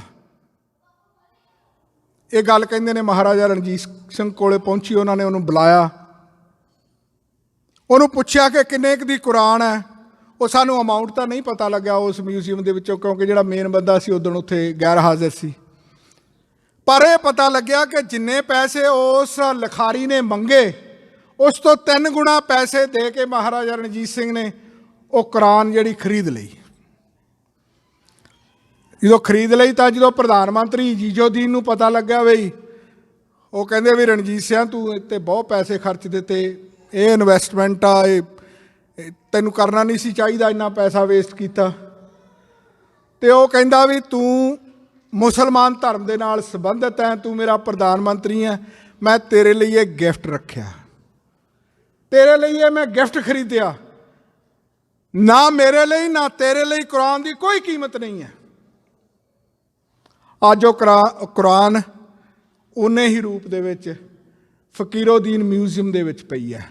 ਹੁਣ ਐਸੇ ਰਾਜ ਦੀ ਗੱਲ, ਮੈਂ ਗੱਲ ਰਾਜ ਤੋਂ ਹੀ ਸ਼ੁਰੂ ਕੀਤੀ ਸੀ ਕਿ ਮਹਾਰਾਜਾ ਰਣਜੀਤ ਸਿੰਘ ਨੂੰ ਐਸੇ ਕੁਰਾਨ ਖਰੀਦਣ ਦੀ ਕੀ ਲੋੜ ਪਈ। ਇੱਥੋਂ ਪਤਾ ਲੱਗਦਾ ਹੈ ਕਿ ਜਿਹੜਾ ਧਰਮ ਰਾਜ ਹੈ ਉਹ ਕਿਹੋ ਜਿਹਾ ਹੋ ਸਕਦਾ ਹੈ। ਸੋ ਸੰਤ ਜਰਨੈਲ ਸਿੰਘ ਜੀ ਖਾਲਸਾ ਪਿੰਡਰਾਂ ਵਾਲਿਆਂ ਨੇ ਸਾਨੂੰ ਬੜੀ ਬਾਖੂਬ ਖਾਲਿਸਤਾਨ ਨੂੰ ਆਜ਼ਾਦ ਕਰਵਾਉਣ ਲਈ। ਉਸ ਤੋਂ ਬਾਅਦ 29 ਅਪ੍ਰੈਲ 1986 ਨੂੰ ਜਿਸ ਅਕਾਲ ਤਖਤ ਸਾਹਿਬ ਨੂੰ ਅਸੀਂ ਸਮਰਪਿਤ ਹਾਂ, ਜਿਸ ਅਕਾਲ ਤਖਤ ਸਾਹਿਬ ਨੂੰ ਹਿੰਦੁਸਤਾਨ ਦੀ ਸਰਕਾਰ ਨੇ ਬੰਬਾਂ ਨਾਲ ਉਡਾਇਆ, ਤਾਂ ਅਸੀਂ 1.5-2 ਲੱਖ ਸਿੱਖ ਉਸ ਦੀ ਸ਼ਹਾਦਤ ਦੇ ਲਈ ਆਪਣਾ ਆਪ ਵਾਰ ਗਿਆ। ਜਿਸ ਅਕਾਲ ਤਖਤ ਸਾਹਿਬ ਨੂੰ ਹਿੰਦੁਸਤਾਨ ਦੀ ਸਰਕਾਰ ਨੇ ਢਾਹ ਕੇ ਆਪ ਬਣਾ ਕੇ ਫਿਰ ਦਰਵਾਜ਼ੇ ਖੋਲ੍ਹੇ ਕਿ ਦੇਖੋ ਠੀਕ ਆ ਜੀ, ਉਸ ਹਮਲੇ ਦੇ ਵਿੱਚ ਉਹਨੂੰ ਨੁਕਸਾਨ ਹੋ ਗਿਆ ਸੀ, ਅਸੀਂ ਬਣਾ ਦਿੱਤਾ, ਤੇ ਸਿੱਖ ਕਹਿੰਦੇ ਨਹੀਂ, ਸਾਨੂੰ ਇਹ ਪ੍ਰਵਾਨ ਨਹੀਂ ਹੈ। ਸਿੱਖਾਂ ਨੇ ਫਿਰ ਅਕਾਲ ਤਖਤ ਸਾਹਿਬ ਢਾਇਆ ਤੇ ਫਿਰ ਅਕਾਲ ਤਖਤ ਸਾਹਿਬ ਨੂੰ ਆਪਣੀ ਭਾਵਨਾਤਮਕ ਸੋਚ ਦੇ ਅਨੁਸਾਰ ਦੁਬਾਰਾ ਫਿਰ ਉਸਾਰਿਆ। ਉਸ ਅਕਾਲ ਤਖਤ ਸਾਹਿਬ ਨੂੰ ਸਮਰਪਿਤ ਅਸੀਂ ਜਦੋਂ ਬੈਠੇ ਹਾਂ, ਤਾਂ ਫਿਰ 29 ਅਪ੍ਰੈਲ 1986 ਦਾ ਖਾਲਿਸਤਾਨ ਦਾ ਜੋ ਰੈਜ਼ੋਲੂਸ਼ਨ ਹੈ, ਜੋ ਐਲਾਨਨਾਮਾ ਹੈ, ਸਾਡੇ ਲਈ ਮਹਿਜ਼ ਇੱਕ ਅਖਬਾਰੀ ਬਿਆਨ ਨਹੀਂ ਹੈ, ਬਲਕਿ ਸਾਡੇ ਵਾਸਤੇ ਇੱਕ ਇਲਾਹੀ ਬਿਆਨ ਹੈ। ਸਾਡੇ ਲਈ ਇੱਕ ਇਲਾਹੀ ਹੁਕਮ ਹੈ ਕਿ ਹਰ ਸਿੱਖ ਜਿੱਥੇ ਵੀ ਉਹ ਬੈਠਾ ਹੈ, ਜਿਸ ਵੀ ਸੂਰਤ ਹਾਲਤ ਦੇ ਵਿੱਚ ਹੈ, ਜਿਸ ਵੀ ਤਰ੍ਹਾਂ ਦੀ ਜ਼ਿੰਦਗੀ ਦੇ ਨਾਲ ਉਹ ਜੂਝ ਰਿਹਾ ਹੈ, ਆਪਣੀ ਵਿੱਤ ਅਨੁਸਾਰ ਖਾਲਿਸਤਾਨ ਨੂੰ ਆਜ਼ਾਦ ਕਰਵਾਉਣ ਲਈ ਉਹ ਆਪਣੀ ਕੋਸ਼ਿਸ਼ ਕਰੇ।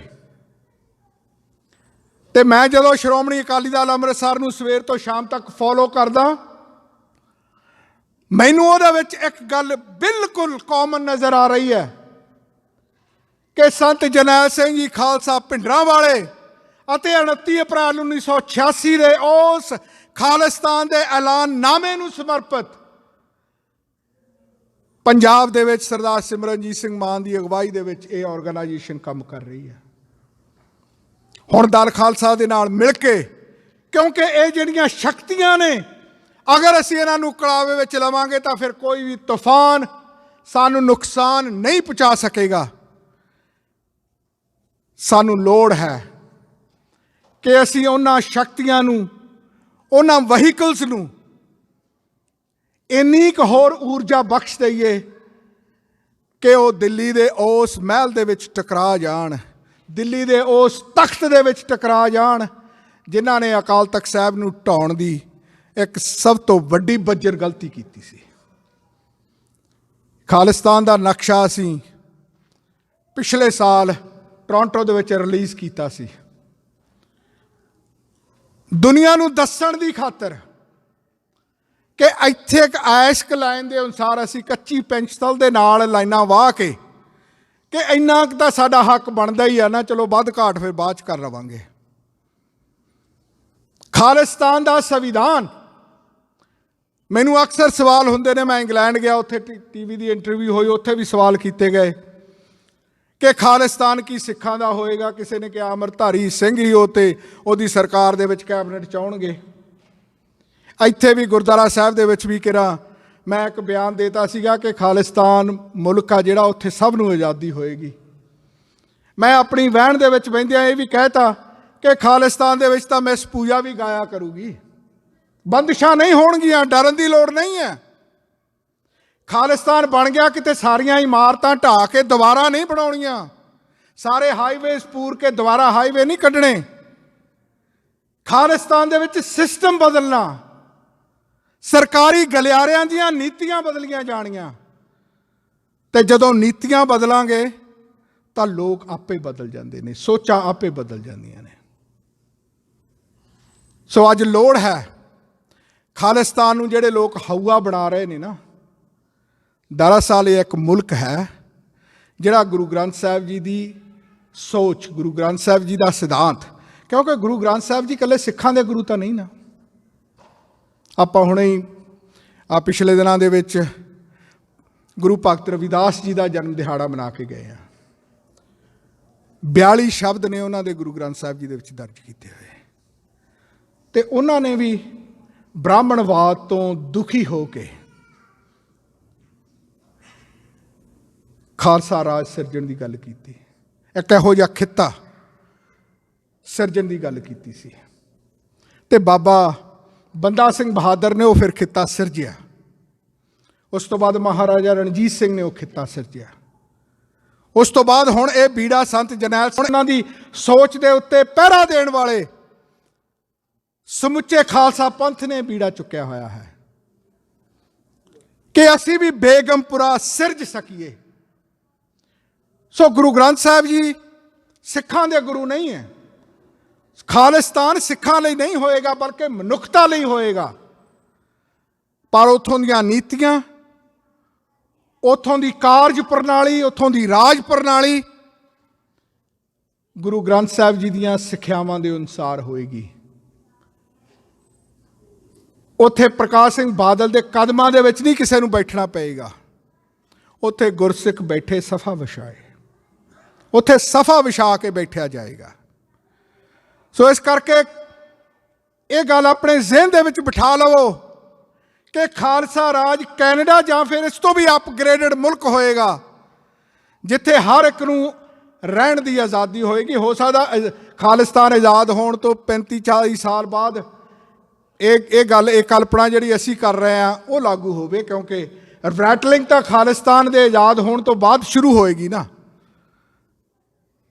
ਉਹ ਮੈਂ ਤਾਂ ਕਈ ਵਾਰ ਇਹ ਕਹਿਣਾ ਹੁੰਦਾ ਵੀ ਖਾਲਿਸਤਾਨ ਜਦੋਂ ਆਜ਼ਾਦ ਹੋ ਗਿਆ ਉਹਦੀਆਂ ਜਿਹੜੀਆਂ ਕਮੀਆਂ ਪੇਸ਼ੀਆਂ ਮੇਰੇ ਵਰਗੇ ਪੱਤਰਕਾਰ ਨੇ ਲਿਖਣੀਆਂ ਸ਼ੁਰੂ ਕਰ ਦਿੱਤੀਆਂ। ਜਿੱਦਾਂ ਹੁਣ ਬਲੈਕ ਲਿਸਟ ਕੀਤਾ, ਸ਼ਾਇਦ ਉਦੋਂ ਵੀ ਬਲੈਕ ਲਿਸਟਡ ਹੋ ਜਾਈਏ, ਕਿਉਂਕਿ ਸਾਡਾ ਰੋਲ ਜਿਹੜਾ ਹੈ, ਸਾਡਾ ਕੰਮ ਜਿਹੜਾ ਹੈ, ਸਾਡੀ ਸੋਚ, ਸਾਡੀ ਕਲਪਨਾ ਜਿਹੜੀ ਹੈ, ਇਹ ਸਿਰਫ ਤੇ ਸਿਰਫ ਰਾਜ ਕਾਇਮ ਕਰਨ ਦੀ ਨਹੀਂ। ਨਾ ਰਾਜ ਨਾ ਚਾਹੂੰ, ਮੁਕਤ ਨਾ ਚਾਹੂੰ, ਮਨ ਪ੍ਰੀਤ ਚਰਨ ਕਮਲਾਰੇ, ਕਿ ਸਿੱਖ ਦੀ ਸੋਚ ਰਾਜ ਕਰਨ ਦੀ ਇਸ ਕਰਕੇ ਹੈ ਕਿ ਉੱਥੇ ਗੁਰੂ ਗ੍ਰੰਥ ਸਾਹਿਬ ਜੀ ਦੀ ਸਿਧਾਂਤ ਨੂੰ, ਸੋਚ ਨੂੰ ਲਾਗੂ ਕੀਤਾ ਜਾ ਸਕੇ। ਸੋ ਮੈਂ ਅਖੀਰ ਦੇ ਵਿੱਚ ਧੰਨਵਾਦ ਕਰਨਾ ਚਾਹੁੰਦਾ ਸਰਦਾਰ ਮਨਵੀਰ ਸਿੰਘ ਹੋਰਾਂ ਦਾ, ਜਿਹੜੇ ਕਿ ਸ਼੍ਰੋਮਣੀ ਅਕਾਲੀ ਦਲ ਅੰਮ੍ਰਿਤਸਰ ਕਿਊਬੈਕ ਦੇ ਪ੍ਰਧਾਨ ਨੇ। ਇੱਥੇ ਦੀ ਜ਼ਿੰਮੇਵਾਰੀ ਇਹਨਾਂ ਨੂੰ ਪੂਰਾ ਸਹਿਯੋਗ ਦਿਆ ਕਰੋ।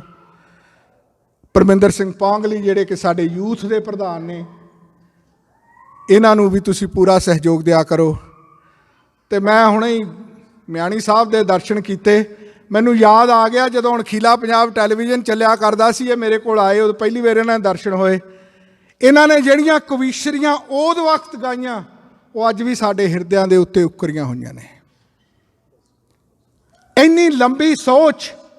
ਮੈਂ ਵੀ ਬਹੁਤ ਗਾਇਆ, ਮੈਂ ਲਿਖਿਆ ਵੀ ਬਹੁਤ, ਤੂੰ ਵੀ ਕਿਉਂਕਿ ਮੇਰੀ ਸੋਚ ਵੀ ਇਹ ਸੀ ਕਿ ਜਿਸ ਢੰਗ ਦੇ ਨਾਲ ਵੀ ਅਸੀਂ ਖਾਲਿਸਤਾਨ ਅਤੇ ਸੰਤ ਜਰਨੈਲ ਸਿੰਘ ਜੀ ਖਾਲਸਾ ਪਿੰਡਰਾਂ ਵਾਲਿਆਂ ਦੀ ਸੋਚ ਨੂੰ ਲੋਕਾਂ ਤੱਕ ਪਹੁੰਚਾ ਸਕਦੇ ਹਾਂ, ਸਾਨੂੰ ਉਹ ਹਰ ਹਰਬਾ ਇਸਤੇਮਾਲ ਕਰਨਾ ਚਾਹੀਦਾ ਹੈ। ਇਹ ਨਹੀਂ ਕਹਿ ਦੇਣਾ ਕਿ ਆ ਗਾਉਣ ਵਾਲੇ ਜੀ ਹੁਣ ਇਸ ਤਰ੍ਹਾਂ ਨਹੀਂ ਗਾਉਂਦੇ, ਹੁਣ ਇਸ ਤਰ੍ਹਾਂ ਨਹੀਂ ਗਾਉਂਦੇ। ਜਿਹੜੇ ਗਾਉਂਦੇ ਨੇ, ਰਾਜ ਕਾਕੜਾ ਗਾਉਂਦਾ ਹੈ ਤਾਂ ਉਹਦਾ ਸਹਿਯੋਗ ਦਿਓ, ਇਹ ਲੋੜ ਹੈ। ਸੋ ਮੈਂ ਗੁਰਦੁਆਰਾ ਸਾਹਿਬ ਪਾਰਕ ਐਕਸ ਦੀ ਸਮੁੱਚੀ ਕਮੇਟੀ, ਸਰਦਾਰ ਮੇਹਰ ਸਿੰਘ ਹੋਰੀ ਪ੍ਰਧਾਨ, ਉੱਥੇ ਰਾਤ ਪ੍ਰੋਗਰਾਮ ਸੀ, ਅਤੇ ਇੱਥੇ ਸਰਦਾਰ ਹਰਜੀਤ ਸਿੰਘ ਬਾਜਵਾ ਅਤੇ ਇਹਨਾਂ ਦੇ ਸਮੁੱਚੇ ਸੇਵਾਦਾਰ, ਅਤੇ ਖਾਸ ਕਰਕੇ ਸਮੁੱਚੀ ਸਾਧ ਸੰਗਤ ਇੱਥੋਂ ਦੀ, ਮੈਂ ਸਾਰਿਆਂ ਦਾ ਹੀ ਬਹੁਤ ਬਹੁਤ ਧੰਨਵਾਦ ਕਰਦਾ ਕਿ ਤੁਸੀਂ ਮਹਾਂਪੁਰਸ਼ਾਂ ਨੂੰ ਸਮਰਪਿਤ ਹਰ ਸਾਲ ਹੀ ਇਹ ਦਿਨ ਇੱਥੇ ਮਨਾਉਂਦੇ ਹੋ। ਇਹਦੀ ਜ਼ਰੂਰ, ਇਹ ਸਮੇਂ ਦੀ ਲੋੜ ਹੈ। ਜਿਹੜੀ ਚੀਜ਼ ਸਮੇਂ ਦੀ ਲੋੜ ਹੋਏ, ਸਿਆਣੇ ਲੋਕ ਜਿਹੜੇ ਹਨ ਉਹਨੂੰ ਕਰਨ ਤੋਂ ਕਦੇ ਵੀ ਪਿੱਛ ਕਦਮੀ ਨਹੀਂ ਕਰਦੇ, ਬਲਕਿ ਪਹਿਲ ਕਦਮੀ ਕਰਦੇ ਹਨ। ਬਹੁਤ ਬਹੁਤ ਧੰਨਵਾਦ। ਅਜੇ ਖੰਭ ਖਿਲਾਰੇ ਨਹੀਂ, ਅਜੇ ਖੰਭ ਖਿਲਾਰੇ ਨਹੀਂ। ਜਦੋਂ ਖਿਲਾਰੇ ਤਾਂ ਸਾਡੀ ਉਡਾਨ ਵੇਖੀ, ਸਾਡੀ ਖਾਮੋਸ਼ੀ ਨੂੰ ਨਾ ਸਾਡੀ ਹਾਰ ਸਮਝੀ, ਖਾਮੋਸ਼ੀ ਤੋਂ ਬਾਅਦ ਆਇਆ ਤੂਫਾਨ ਵੇਖੀ। ਤੇ ਇਸ ਕਰਕੇ ਆਓ ਆਪਾਂ ਆਪਣੇ ਫੰਗ ਹੁਣ ਅੰਦਰ ਨਾ ਰੱਖੀਏ। ਕਾਨੂੰਨ ਦੀ ਉਲੰਘਣਾ ਕਰਨ ਦੀ ਕਿਸੇ ਮੁਲਕ ਦੇ ਵਿੱਚ ਵੀ ਤੁਹਾਨੂੰ ਲੋੜ ਨਹੀਂ ਹੈ, ਨਾ ਅਸੀਂ ਇਹਦੇ ਹੱਕ ਦੇ ਵਿੱਚ ਹਾਂ। ਪਰ ਖਾਲਿਸਤਾਨ ਦੀ ਗੱਲ ਕਰਨੀ, ਖਾਲਿਸਤਾਨ ਨੂੰ ਪ੍ਰੋਪਗੇਟ ਕਰਨਾ, ਖਾਲਿਸਤਾਨ ਲਈ ਮਾਇਕ ਮਦਦ ਕਰਨੀ, ਖਾਲਿਸਤਾਨ ਲਈ ਸਵੇਰੇ ਸ਼ਾਮ ਸੋਚਣਾ, ਇਹ ਕੋਈ ਗੈਰ ਕਾਨੂੰਨੀ ਨਹੀਂ ਹੈ। ਇੰਨਾ ਕੁ ਤਾਂ ਅਸੀਂ ਕਰ ਹੀ ਸਕਦੇ ਹਾਂ। ਸੋ ਅਖੀਰ ਦੇ ਵਿੱਚ ਮੈਂ ਫਿਰ ਤੁਹਾਨੂੰ ਯਾਦ ਕਰਵਾ ਦਿਆਂ ਕਿ ਕਉ ਕਿਸੀ ਕੋ ਰਾਜ ਨਾ ਦੇ ਹੈ। ਕੁਝ ਕੰਮ ਨੇ ਜਿਹੜੇ ਤੁਹਾਨੂੰ ਆਪ ਹੀ ਕਰਨੇ ਪੈਂਦੇ ਨੇ, ਕਿਸੇ ਨੇ ਨਹੀਂ ਕਰਨੇ। ਅੱਜ ਵੀ ਲੋੜ ਹੈ ਕਿ ਅਸੀਂ ਇਹੋ ਜਿਹਾ ਮਾਹੌਲ ਸਿਰਜ ਦਈਏ ਕਿ ਦੁਨੀਆ ਦੇ ਲੋਕ ਮਜਬੂਰ ਹੋ ਜਾਣ ਬੋਰਡ ਰੂਮ ਦੇ ਵਿੱਚ ਬਹਿ ਕੇ ਖਾਲਿਸਤਾਨ ਦੀਆਂ ਹੱਦਾਂ ਮਿਸਣ ਲਈ। ਖੁਦ ਹੀ ਕੋ ਕਰ ਬੁਲੰਦ ਇਤਨਾ।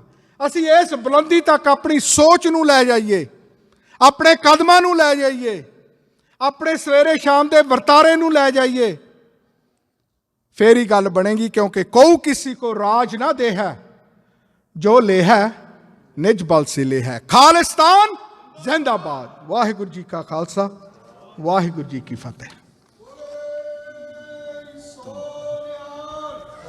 ਸਤਿ ਸ੍ਰੀ ਅਕਾਲ। ਬਹੁਤ ਸਮਾਂ ਇਹਨਾਂ ਨੇ ਲੜਾਈ ਲੜੀ ਹੈ।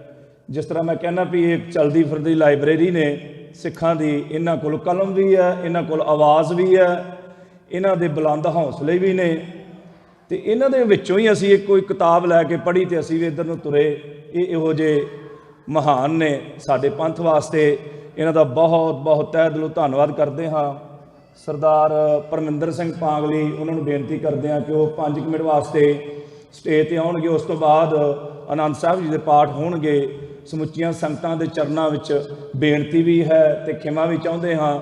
ਸਮਾਂ ਜ਼ਿਆਦਾ ਹੋਇਆ, ਪਰ ਯਾਦ ਰੱਖੋ ਜਦੋਂ ਗੁਰਦੁਆਰਾ ਸਾਹਿਬ ਅਸੀਂ ਆਉਂਦੇ ਹਾਂ ਉੱਥੇ ਸਮੇਂ ਦਾ ਦਸ਼ਵੰਧ ਵੀ ਦੇਣਾ ਪੈਂਦਾ ਹੈ। ਕਈ ਵਾਰੀ ਕੋਈ ਡੋਨੇਸ਼ਨ ਲੈਣ ਵਾਲਾ ਵੀ ਆ ਜਾਂਦਾ ਹੈ, ਉਹਨੂੰ ਵੀ ਡੋਨੇਸ਼ਨ ਦੇਣਾ ਪੈਂਦਾ ਹੈ। ਇਹ ਆਪਾਂ ਨੂੰ ਘਰੇ ਬੈਠਿਆਂ ਨੂੰ ਸੋਫਿਆਂ 'ਤੇ ਕਿਸੇ ਨੇ ਨਹੀਂ ਪੁੱਛਣਾ ਵੀ ਸਾਨੂੰ ਦਾਨ ਦੇ ਜਾਓ ਜਾਂ ਸਾਡੇ ਕੋਲ ਆਹ ਸਮਾਂ ਸਾਨੂੰ ਸੁਣ ਲਓ। ਇਹ ਧੰਨ ਧੰਨ ਸਾਹਿਬ ਸ੍ਰੀ ਗੁਰੂ ਗ੍ਰੰਥ ਸਾਹਿਬ ਜੀ ਦੇ ਚਰਨਾਂ ਦੇ ਵਿੱਚ ਬਖਸ਼ਿਸ਼ ਹੈ ਕਿ ਅਸੀਂ ਹਰ ਤਰ੍ਹਾਂ ਦਾ ਡੋਨੇਸ਼ਨ ਇੱਥੇ ਆ ਕੇ ਦੇ ਸਕਦੇ ਹਾਂ। ਸੋ ਆਓ ਸਰਵਣ ਕਰੀਏ ਸਰਦਾਰ ਪਰਮਿੰਦਰ ਸਿੰਘ ਜੀ ਪਾਂਗਲੀ।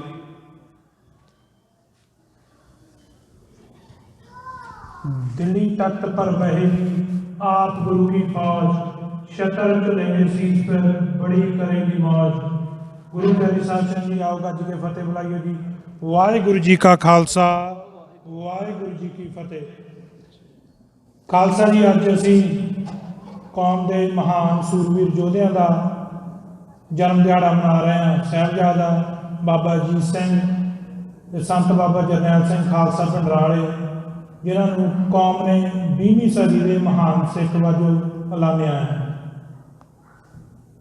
ਜੇ ਅਸੀਂ ਸੰਤਾਂ ਦੀ ਗੱਲ ਕਰਦੇ ਹਾਂ, ਉਹਨਾਂ ਨੇ ਵੀ ਸਮੇਂ ਦੀ ਹਕੂਮਤ ਖਿਲਾਫ ਜੰਗ ਲੜੀ ਤੇ ਸਾਹਿਬਜ਼ਾਦਾ ਅਜੀਤ ਸਿੰਘ ਉਹਨਾਂ ਨੇ ਵੀ, ਔਰ ਸਾਡੇ ਗੁਰੂ ਸਾਹਿਬਾਂ ਨੇ ਵੀ ਸਮੇਂ ਦੀ ਹਕੂਮਤ ਦੇ ਖਿਲਾਫ ਜੰਗ ਲੜੀ।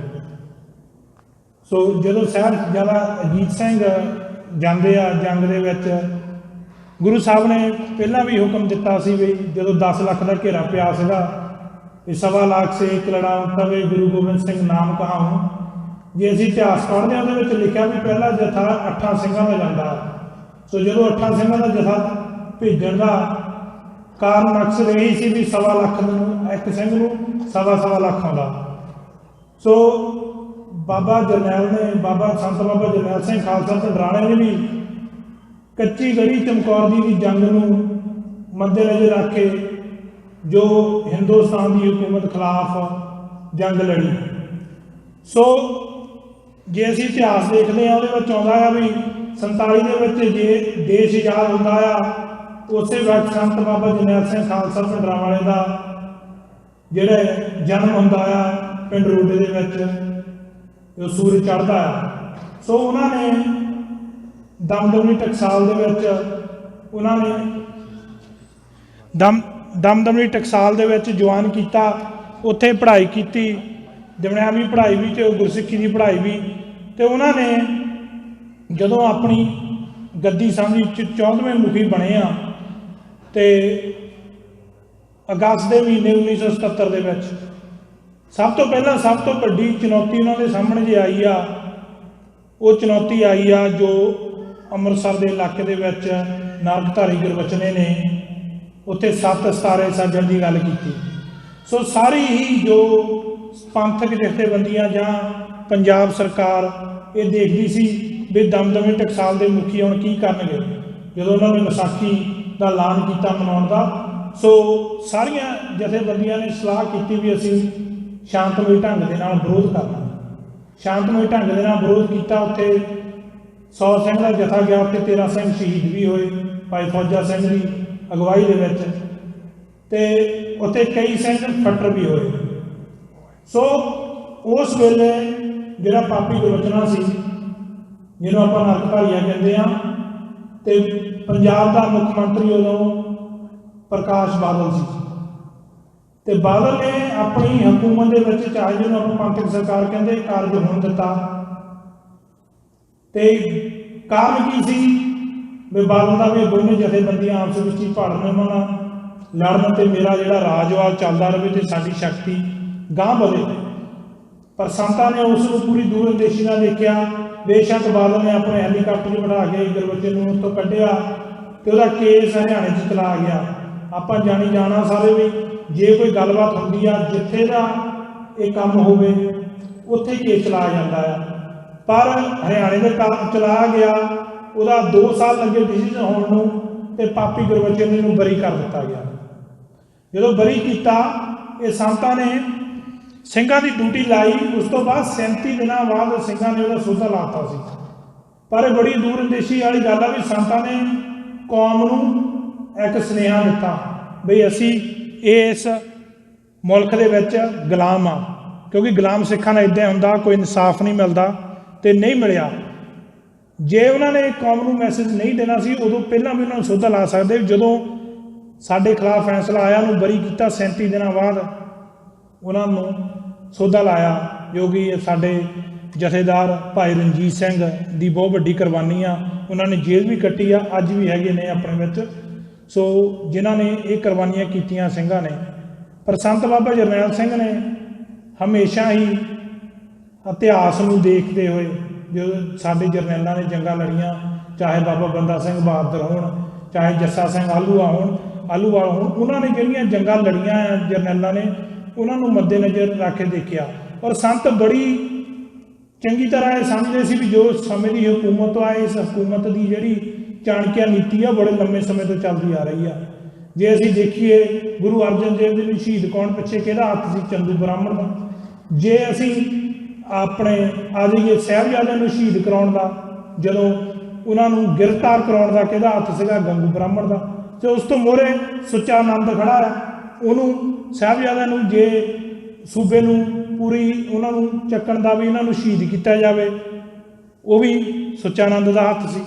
ਜੇ ਉਸ ਤੋਂ ਗਾਂਹ ਆ ਜਾਈਏ, ਜਦੋਂ ਸਿੱਖਾਂ ਦੇ ਗਲੋਂ ਇੱਕ ਗੁਲਾਮੀ ਲਹਿ ਰਹੀ ਸੀ, ਇੱਕ ਪੈ ਰਹੀ ਸੀਗੀ, ਉਦੋਂ ਨਹਿਰੂ, ਸਰਦਾਰ ਪਟੇਲ ਵਰਗੇ, ਗਾਂਧੀ ਵਰਗੇ ਸਾਡੇ ਜਿਹੜੀ ਬੈਠੇ ਆ, ਉਹਨਾਂ ਨੇ ਸਾਡੇ ਨਾਲ ਧੋਖਾ ਕੀਤਾ ਲੈ ਕੇ। ਸਾਡੇ ਲੀਡਰਾਂ ਨੇ ਵੀ ਗਦਾਰੀ ਕੀਤੀ ਸਮੇਂ ਦਿਆਂ ਨੇ, ਤੇ ਉਹ ਜਾਣਦੇ ਸੀ ਵੀ ਇਹ ਜਿਹੜੀ ਇੰਦਰਾ ਗਾਂਧੀ ਆ ਉਹਨਾਂ ਚੋਂ ਹੀ ਆ। ਇਹਨੇ ਜਦ ਤੱਕ ਸਾਡੇ ਨਾਲ ਆ ਕੇ ਇੱਥੇ ਐਲਾਨ ਨਹੀਂ ਕਰਦੀ, ਉਦੋਂ ਤੱਕ ਕੋਈ ਸਮਝੌਤਾ ਨਹੀਂ। ਜਦੋਂ ਅਨੰਦਪੁਰ ਮਤੇ ਦੀ ਗੱਲ ਚੱਲਦੀ ਆ ਵੀ ਸਿੱਖਾਂ ਦੇ ਨਾਲ ਜਿਹੜੀ ਗੁਲਾਮੀ ਆ, ਸਿੱਖਾਂ ਨੂੰ ਅਹਿਸਾਸ ਕਰਾਇਆ ਵੀ ਸਾਨੂੰ ਅਨੰਦਪੁਰ ਦਾ ਮਤਾ ਚਾਹੀਦਾ। ਅਨੰਦਪੁਰ ਦੇ ਮਤੇ ਦੇ ਮੁਤਾਬਕ ਜੋ ਸਾਡੇ ਇੱਥੇ ਕਿਊਬਕ ਦੇ ਵਿੱਚ ਜੋ ਫਰੈਂਚੀਆਂ ਨੂੰ ਅਧਿਕਾਰ ਮਿਲੇ ਆ, ਲਗਭਗ ਉਹਦੇ ਨਾਲ ਮਿਲਦਾ ਗਿਲਦਾ ਹੀ ਆ ਵੀ ਸਾਨੂੰ ਉਹਦੀਆਂ ਜਾਇਜ਼ ਮੰਗਾਂ ਸੀਗੀਆਂ, ਕੋਈ ਨਜਾਇਜ਼ ਨਹੀਂ ਮੰਗਾਂ। ਪਰ ਸੰਤਾਂ ਦੀ ਗੱਲ ਦਾ ਉਹਨਾਂ ਦੇ ਕੋਈ ਹਿੰਦੁਸਤਾਨ ਦੀ ਸਰਕਾਰ ਦਾ ਕੋਈ ਵੀ ਜਵਾਬ ਨਹੀਂ ਸੀ, ਕਿਉਂਕਿ ਖਰੀਦ ਸਕਦੇ ਨਹੀਂ ਸੀ ਉਹ। ਜੋ ਅਨੰਦਪੁਰ ਦਾ ਮਤਾ ਸੀ, ਬਾਕੀ ਲੀਡਰਾਂ ਦੇ ਕੋਲ ਵੀ ਕਾਪੀ ਸੀ, ਸੰਤਾਂ ਨੇ ਵੀ ਜੇਬੀ 'ਚ ਪਾਈ ਸੀ ਵੀ ਇਹਦੇ ਤੋਂ ਉੱਤੇ ਜਾਂ ਥੱਲੇ ਹੋ ਕੇ ਅਸੀਂ ਕੋਈ ਵੀ ਗੱਲ ਨਹੀਂ ਕਰਨੀ ਹੈਗੀ। ਬੇਸ਼ੱਕ ਜਿਹੜੀ ਖਾਂਸਰਾ ਸਾਹਿਬ ਨੇ ਵੀ ਗੱਲ ਕੀਤੀ, ਧਾਰਨਾ ਪੜ੍ਹਦੇ ਹੁੰਦੇ ਸੀਗੇ ਸੰਤ ਵੀ ਮੈਂ ਬਾਜ ਇਕੱਲਾ, ਇਹਦੇ ਮਗਰ ਸ਼ਿਕਾਰੀ ਬਹੁਤੇ। ਗੱਲ ਉੱਥੇ ਬਾਜ ਦੀ ਕਿਉਂ ਹੋਈ ਆ? ਗੱਲ ਇਹ 10ਵੇਂ ਪਾਤਸ਼ਾਹ ਬਾਜ ਰੱਖਦੇ ਸੀ, ਬਾਜ ਦਾ ਕਾਰਨ ਸੀ ਜਿਹੜਾ ਸਿੱਖ ਤੇ ਬਾਜ ਦੀ ਜਿਹੜੀ ਭਰਾਤਾ ਆ ਵੀ ਮਿਲਦੀ ਜਾਂਦੀ ਆ, ਕਿਉਂਕਿ ਬਾਜ ਪਿੰਜਰੇ 'ਚ ਨਹੀਂ ਰਹਿ ਸਕਦਾ। ਬਾਜ ਕਦੇ ਪਿੰਜਰੇ 'ਚ ਰਹਿ ਨਹੀਂ ਸਕਦਾ। ਬਾਜ ਉੱਚੀਆਂ ਅਡਾਰੀਆਂ 'ਚ ਉੜਨਾ ਪਸੰਦ ਕਰਦਾ, ਖੁੱਲ੍ਹੇ ਆਸਮਾਨ 'ਚ। ਪਰ ਉਹਦੀ ਇੱਕ ਕਾਬਲੀਅਤ ਆ, ਜਦੋਂ ਉੱਚਾ ਉੱਡਦਾ ਆ ਉਹ ਆਪਣੀ ਨਿਗਾਹ ਥੱਲੇ ਨੂੰ ਰੱਖਦਾ। ਸੋ ਇਸ ਕਰਕੇ ਜਦੋਂ ਵੀ ਕਿਤੇ ਸਿੱਖ ਇਤਿਹਾਸ ਦੀ ਗੱਲ ਚੱਲਦੀ, ਉਹਦੇ ਬਾਜ ਦੀ ਗੱਲ ਹੁੰਦੀ ਹੈ। ਅਤੇ ਸੰਤਾਂ ਨੇ ਇਸ ਕਰਕੇ ਬਾਜ ਨੂੰ ਯਾਦ ਕੀਤਾ ਵੀ ਇਹ ਬਾਜ ਇਕੱਲਾ, ਇਹਦੇ ਮਗਰ ਸ਼ਿਕਾਰੀ ਬਹੁਤ ਹੈ। ਜਦੋਂ ਗੱਲ ਆ ਗਈ ਵੀ ਇੰਦਰਾ ਗਾਂਧੀ ਨੇ ਦੇਖਿਆ, ਜਦੋਂ ਸਮੇਂ ਦੀ ਅਕਾਲੀ ਲੀਡਰਸ਼ਿਪ ਵੀ ਉਹਨਾਂ ਦੇ ਨਾਲ ਰਲ ਗਈ ਵੀ ਇਹ ਗੱਲਬਾਤ ਸੰਤਾਂ ਨੇ ਸਾਡੀ ਕੋਈ ਮੰਨਣੀ ਨਹੀਂ ਹੈਗੀ। ਕਾਰਨ ਕੀ ਆ? ਕਿਉਂਕਿ ਸੰਤਾਂ ਨੂੰ ਉਹਨਾਂ ਨੇ ਸੋਚਿਆ ਵੀ ਕਦੇ ਅਸੀਂ ਕੁਰਸੀ ਦਾ ਲਾਲਚ ਦੇ ਕੇ ਅਸੀਂ ਖਰੀਦ ਲਵਾਂਗੇ, ਜਿੱਦਾਂ ਮਾਸਟਰ ਤਾਰਾ ਸਿੰਘ ਨੂੰ ਖਰੀਦ ਲਿਆ ਸੀ, ਜਾਂ ਬਲਦੇਵ ਸਿੰਘ ਨੂੰ, ਜਾਂ ਲੌਂਗੋਵਾਲ ਉਹਨੀ ਵਿਕ ਚੁੱਕੇ ਸੀਗੇ। ਪਰ ਸੰਤ ਇੱਕ ਬੜੇ ਮਹਾਨ ਯੋਧੇ ਸਨ ਔਰ ਇਤਿਹਾਸ ਨੂੰ ਦੇਖ ਕੇ ਫੈਸਲੇ ਕਰਦੇ ਸਨ। ਸੋ ਜਦੋਂ ਜੂਨ 1984 ਦਾ ਉਹ ਵੇਲਾ ਆ ਗਿਆ ਜੰਗ ਲੜਨ ਦਾ, ਅਤੇ ਸੰਤਾਂ ਨੂੰ ਪਤਾ ਲੱਗ ਗਿਆ ਵੀ ਇਹ ਜਿਹੜੇ ਅਟੈਕ ਹੋ ਜਾਣਾ ਆ, ਅਤੇ ਸੰਤਾਂ ਨੇ ਵੀ ਕਿਹਾ ਸੀ ਵੀ ਅਸੀਂ ਜੇ ਫੌਜ ਚੜ੍ਹ ਕੇ ਆਉਂਦੀ ਆ ਤਾਂ ਅਸੀਂ ਲੋਹੇ ਦੇ ਚਨੇ ਚਵਾਵਾਂਗੇ ਅਤੇ ਟਰੱਕਾਂ ਦੇ ਟਰੱਕ ਭਰ ਕੇ ਭੇਜਾਂਗੇ। ਤੇ ਜਦੋਂ ਜਨਰਲ ਬਰਾੜ ਨੂੰ ਲਿਆ ਗਿਆ ਤੇ ਜਨਰਲ ਬਰਾੜ ਨੇ ਕਿਹਾ ਬਈ ਟੈਂਕਾਂ ਦੀਆਂ ਆਵਾਜ਼ਾਂ ਸੁਣ ਕੇ ਤਾਂ ਚੰਗੇ ਚੰਗੇ ਦੀਆਂ ਲੱਤਾਂ ਕੰਬ ਜਾਂਦੀਆਂ ਵੀ ਇਹ ਕੀ ਚੀਜ਼ ਆ, ਅਸੀਂ ਤਾਂ 2-3 ਘੰਟੇ ਦੇ ਵਿੱਚ ਹੀ ਸਫਾਇਆ ਕਰ ਦੇਣਾ। ਜਦੋਂ ਪਹਿਲਾ ਜਥਾ 3500 ਫੌਜੀਆਂ ਦਾ ਭੇਜਦੇ ਆ ਉਹ, ਤੇ ਉਹ 5-10 ਮਿੰਟਾਂ ਦੇ ਵਿੱਚ ਹੀ ਢੇਰ ਲਾ ਕੇ ਭੇਜ ਦਿੰਦੇ ਆ ਸਿੰਘ, ਤੇ ਪੂਰੀ 6 ਦਿਨ ਉੱਥੇ ਜੰਗ ਚੱਲੀ ਆ। ਤੇ ਬਾਅਦ ਦੇ ਵਿੱਚ UK ਰਸ਼ੀਆ ਦੀ ਮਦਦ ਲੈਣੀ ਪਈ, ਕਮਾਂਡਰ ਤਾਰਨੇ ਪਏ ਉਹਨਾਂ ਨੂੰ ਸਰੋਵਰ ਦੇ ਵਿੱਚ, ਉਹਨਾਂ ਦੇ ਵੀ ਢੇਰ ਲਾਏ ਗਏ, ਟੈਂਕ ਚਾੜੇ ਗਏ। ਪਰ ਜਦੋਂ ਦੇਖਿਆ ਸੰਤ ਜਰਨੈਲ ਸਿੰਘ ਖਾਲਸਾ ਜੀ ਨੇ ਵੀ ਹੁਣ ਸ਼ਹੀਦੀ ਦੇਣ ਦਾ ਆ ਗਿਆ, ਅਰਦਾਸ ਕਰਕੇ ਅਕਾਲ ਤਖਤ ਦੇ ਸਾਹਮਣੇ, ਤੇ ਉਹਨਾਂ ਨੇ ਅਰਦਾਸ ਜਦੋਂ ਕੀਤੀ, ਉਹਨੇ ਇਹ ਕਿਹਾ ਵੀ ਜਦ ਤੱਕ ਮੇਰੀ ਕੌਮ ਆਜ਼ਾਦ ਨਹੀਂ ਹੁੰਦੀ ਤੇ ਮੈਂ ਵਾਰ-ਵਾਰ ਜਨਮ ਲਵਾਂ ਇਸ ਕੌਮ ਦੇ ਵਿੱਚ, ਤੇ ਆਪਣੀ ਕੌਮ ਦੇ ਗਲੋਂ ਗੁਲਾਮੀ ਦਾ ਜਾਲ ਲਾਵਾਂ। ਤੇ ਸੰਤਾਂ ਨੇ ਬਾਹਰ ਨਿਕਲ ਕੇ ਜਦੋਂ 6 ਜੂਨ ਦਾ ਸਮਾਂ ਆਇਆ ਸਵੇਰਾ, ਤੇ ਨਿਸ਼ਾਨ ਸਾਹਿਬ ਦੇ ਲਾਗੇ ਉਹਦੇ ਮੂਹਰੇ ਜਾ ਕੇ ਸ਼ਹੀਦੀ ਦਿੱਤੀ, ਸਾਹਮਣੇ ਹੋ ਕੇ ਜੰਗ ਲੜੀ, ਜੰਗ ਲੜਦਿਆਂ ਸ਼ਹੀਦੀ ਦਿੱਤੀ। ਸੋ ਜਦੋਂ ਸੰਤਾਂ ਦੀ ਸ਼ਹੀਦੀ ਹੋ ਜਾਂਦੀ ਆ, ਉਸ ਤੋਂ ਬਾਅਦ ਵੀ ਜਦੋਂ ਗਿਆਨੀ ਆਪਣੇ ਰਾਸ਼ਟਰਪਤੀ ਗਏ ਆ ਉੱਥੇ ਜੈਲ ਸਿੰਘ, ਤੇ 10 ਤਰੀਕ ਨੂੰ ਜਾਂਦੇ ਆ, ਉੱਥੇ ਗੋਲੀ ਚੱਲਦੀ ਆ ਉਦੋਂ ਸਿੰਘਾਂ ਨੇ, ਉਦੋਂ ਵੀ ਗੋਲੀ ਚੱਲਦੀ ਆ, ਤੇ 6 ਦਿਨ ਤਾਂ ਜੰਗ ਹੋਈ ਆ ਸੰਤ ਜੀ ਨਾਲ। ਉਸ ਤੋਂ ਬਾਅਦ ਵੀ ਸਿੰਘ ਜਿਹੜੇ ਭੂਰਨ ਸੀਗੇ ਉਹ ਆਖਰੀ ਦਮ ਤੱਕ ਲੜਦੇ ਰਹੇ, ਕਿਸੇ ਨੇ ਆਪ ਸਮਰਪਿਤ ਨਹੀਂ ਕੀਤਾ ਹੈਗਾ। ਸੋ ਖਾਲਸਾ ਜੀ, ਜੇ ਸ਼੍ਰੋਮਣੀ ਅਕਾਲੀ ਦਲ ਅੰਮ੍ਰਿਤਸਰ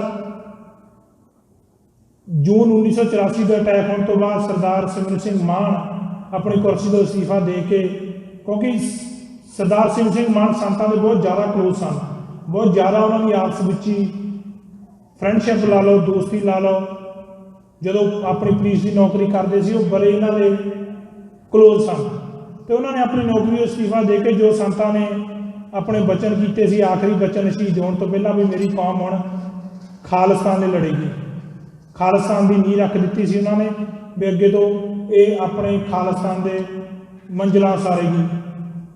ਤੇ ਸਰਦਾਰ ਸਿਮਰਨ ਸਿੰਘ ਮਾਨ ਨੇ ਉਸੇ ਦਿਨ ਤੋਂ ਹੀ ਇਹ ਪ੍ਰਣ ਕਰ ਲਿਆ ਵੀ ਖਾਲਿਸਤਾਨ ਤੋਂ ਪਿੱਛੇ ਕੋਈ ਗੱਲ ਨਹੀਂ। ਅਕਾਲੀ ਦਲ ਅੰਮ੍ਰਿਤਸਰ ਅਕਾਲ ਤਖਤ ਸਾਹਿਬ ਤੋਂ ਬਣੀ ਹੋਈ ਪਾਰਟੀ ਆ ਇਹ, ਜਿੱਥੋਂ ਸਿੱਖਾਂ ਨੇ ਹਮੇਸ਼ਾ ਹੀ ਸੇਧ ਲੈਣੀ ਆ। ਜੇ ਸਿੱਖਾਂ ਦੇ ਵਿੱਚ ਰਾਜ ਦੀ ਗੱਲ ਨਹੀਂ ਤੁਰਨੀ ਸੀ ਤੇ 6ਵੇਂ ਪਾਤਸ਼ਾਹ ਨੂੰ ਅਕਾਲ ਤਖਤ ਸਾਹਿਬ ਦੀ ਉਸਾਰੀ ਦੀ ਲੋੜ ਨਹੀਂ ਪੈਣੀ ਸੀ, ਤੇ ਉੱਥੇ ਮੀਰੀ ਤੇ ਪੀਰੀ ਦੇ 2 ਨਿਸ਼ਾਨ ਸਾਹਿਬ ਚਲਾਏ ਗਏ, ਇੱਕ ਮੀਰੀ ਦਾ ਇੱਕ ਪੀਰੀ ਦਾ, ਠੀਕ ਹੈ, ਇੱਕ ਰਾਜ ਦਾ ਤੇ ਇੱਕ ਧਰਮ ਦਾ। ਪਰ ਜੇ ਅਸੀਂ ਜਾਂਦੇ ਹਾਂ ਉੱਥੇ ਅਕਾਲ ਤਖਤ ਸਾਹਿਬ ਤੇ ਗੱਲ ਨੋਟ ਕਰਨ ਵਾਲੀ ਆ ਵੀ 2 ਨਿਸ਼ਾਨ ਸਾਹਿਬ ਲੱਗੇ ਆ, ਜਿਹੜਾ ਧਰਮ ਦਾ ਨਿਸ਼ਾਨ ਸਾਹਿਬ ਆ ਥੋੜ੍ਹਾ ਜਿਹਾ ਉੱਚਾ ਆ, ਤੇ ਜਿਹੜਾ ਰਾਜ ਦਾ ਥੋੜ੍ਹਾ ਜਿਹਾ ਨੀਵਾਂ ਆ। ਉਹਦਾ ਇਹੀ ਆ ਬਈ ਮੈਸੇਜ ਦਿੱਤਾ ਗੁਰੂ ਸਾਹਿਬ ਨੇ ਵੀ ਜਦੋਂ ਬੰਦਾ ਰਾਜ ਦੀ ਕੁਰਸੀ ਤੇ ਬੈਠਾ ਆ, ਉਹ ਧਰਮ ਚਿੱਤੇ ਰਹੇ ਤੇ ਧਰਮ ਦੱਸਦਾ ਰਹੇ। ਇਸੇ ਕਰਕੇ ਹੀ ਸਿੱਖਾਂ ਦੇ ਵਿੱਚ ਖਾਲਸਾ ਰਾਜ ਦੀ ਸ਼ੁਰੂ ਤੋਂ ਗੁਰੂ ਸਾਹਿਬ ਵੇਲੇ ਤੋਂ ਹੀ ਚੱਲਦੀ ਆ ਰਹੀ ਆ।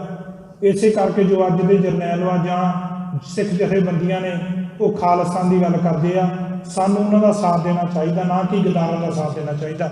ਜੇ ਅਬਦਾਲੀ ਵੇਲੇ 17ਵੀਂ 18ਵੀਂ ਸਦੀ ਦੇ ਸਿੰਘ ਸਨ, ਉਹਨਾਂ ਨੇ ਅਬਦਾਲੀ ਮੂਹਰੇ ਗੋਡੇ ਨਹੀਂ ਟੇਕੇ, ਤੇ ਜੇ ਉਸ ਵੇਲੇ ਗਦਾਰ ਜਿਹੜੇ ਵੀ ਕਾਇਮ ਹੋਏ ਆ, ਸਿੱਖਾਂ ਨੇ ਉਹਨਾਂ ਨੂੰ ਮੂੰਹ ਨਹੀਂ ਲਾਇਆ।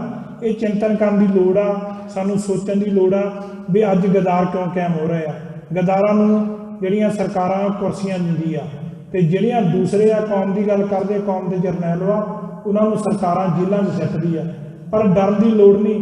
ਜੋ 17ਵੀਂ 18ਵੀਂ ਸਦੀ ਦੇ ਵਿੱਚ ਜੇ ਦੇਖਦੇ ਆ, ਅੱਜ ਦੇਖਦੇ ਆ, ਉਹਨਾਂ ਸਿੱਖਾਂ ਦੇ ਤੇ ਬਹੁਤ ਜ਼ਿਆਦੀਆਂ ਮੁਸੀਬਤਾਂ ਸੀ, ਉਹਨਾਂ ਦੇ ਸਿਰਾਂ ਦੇ ਮੁੱਲ ਪੈ ਗਏ ਸੀਗੇ।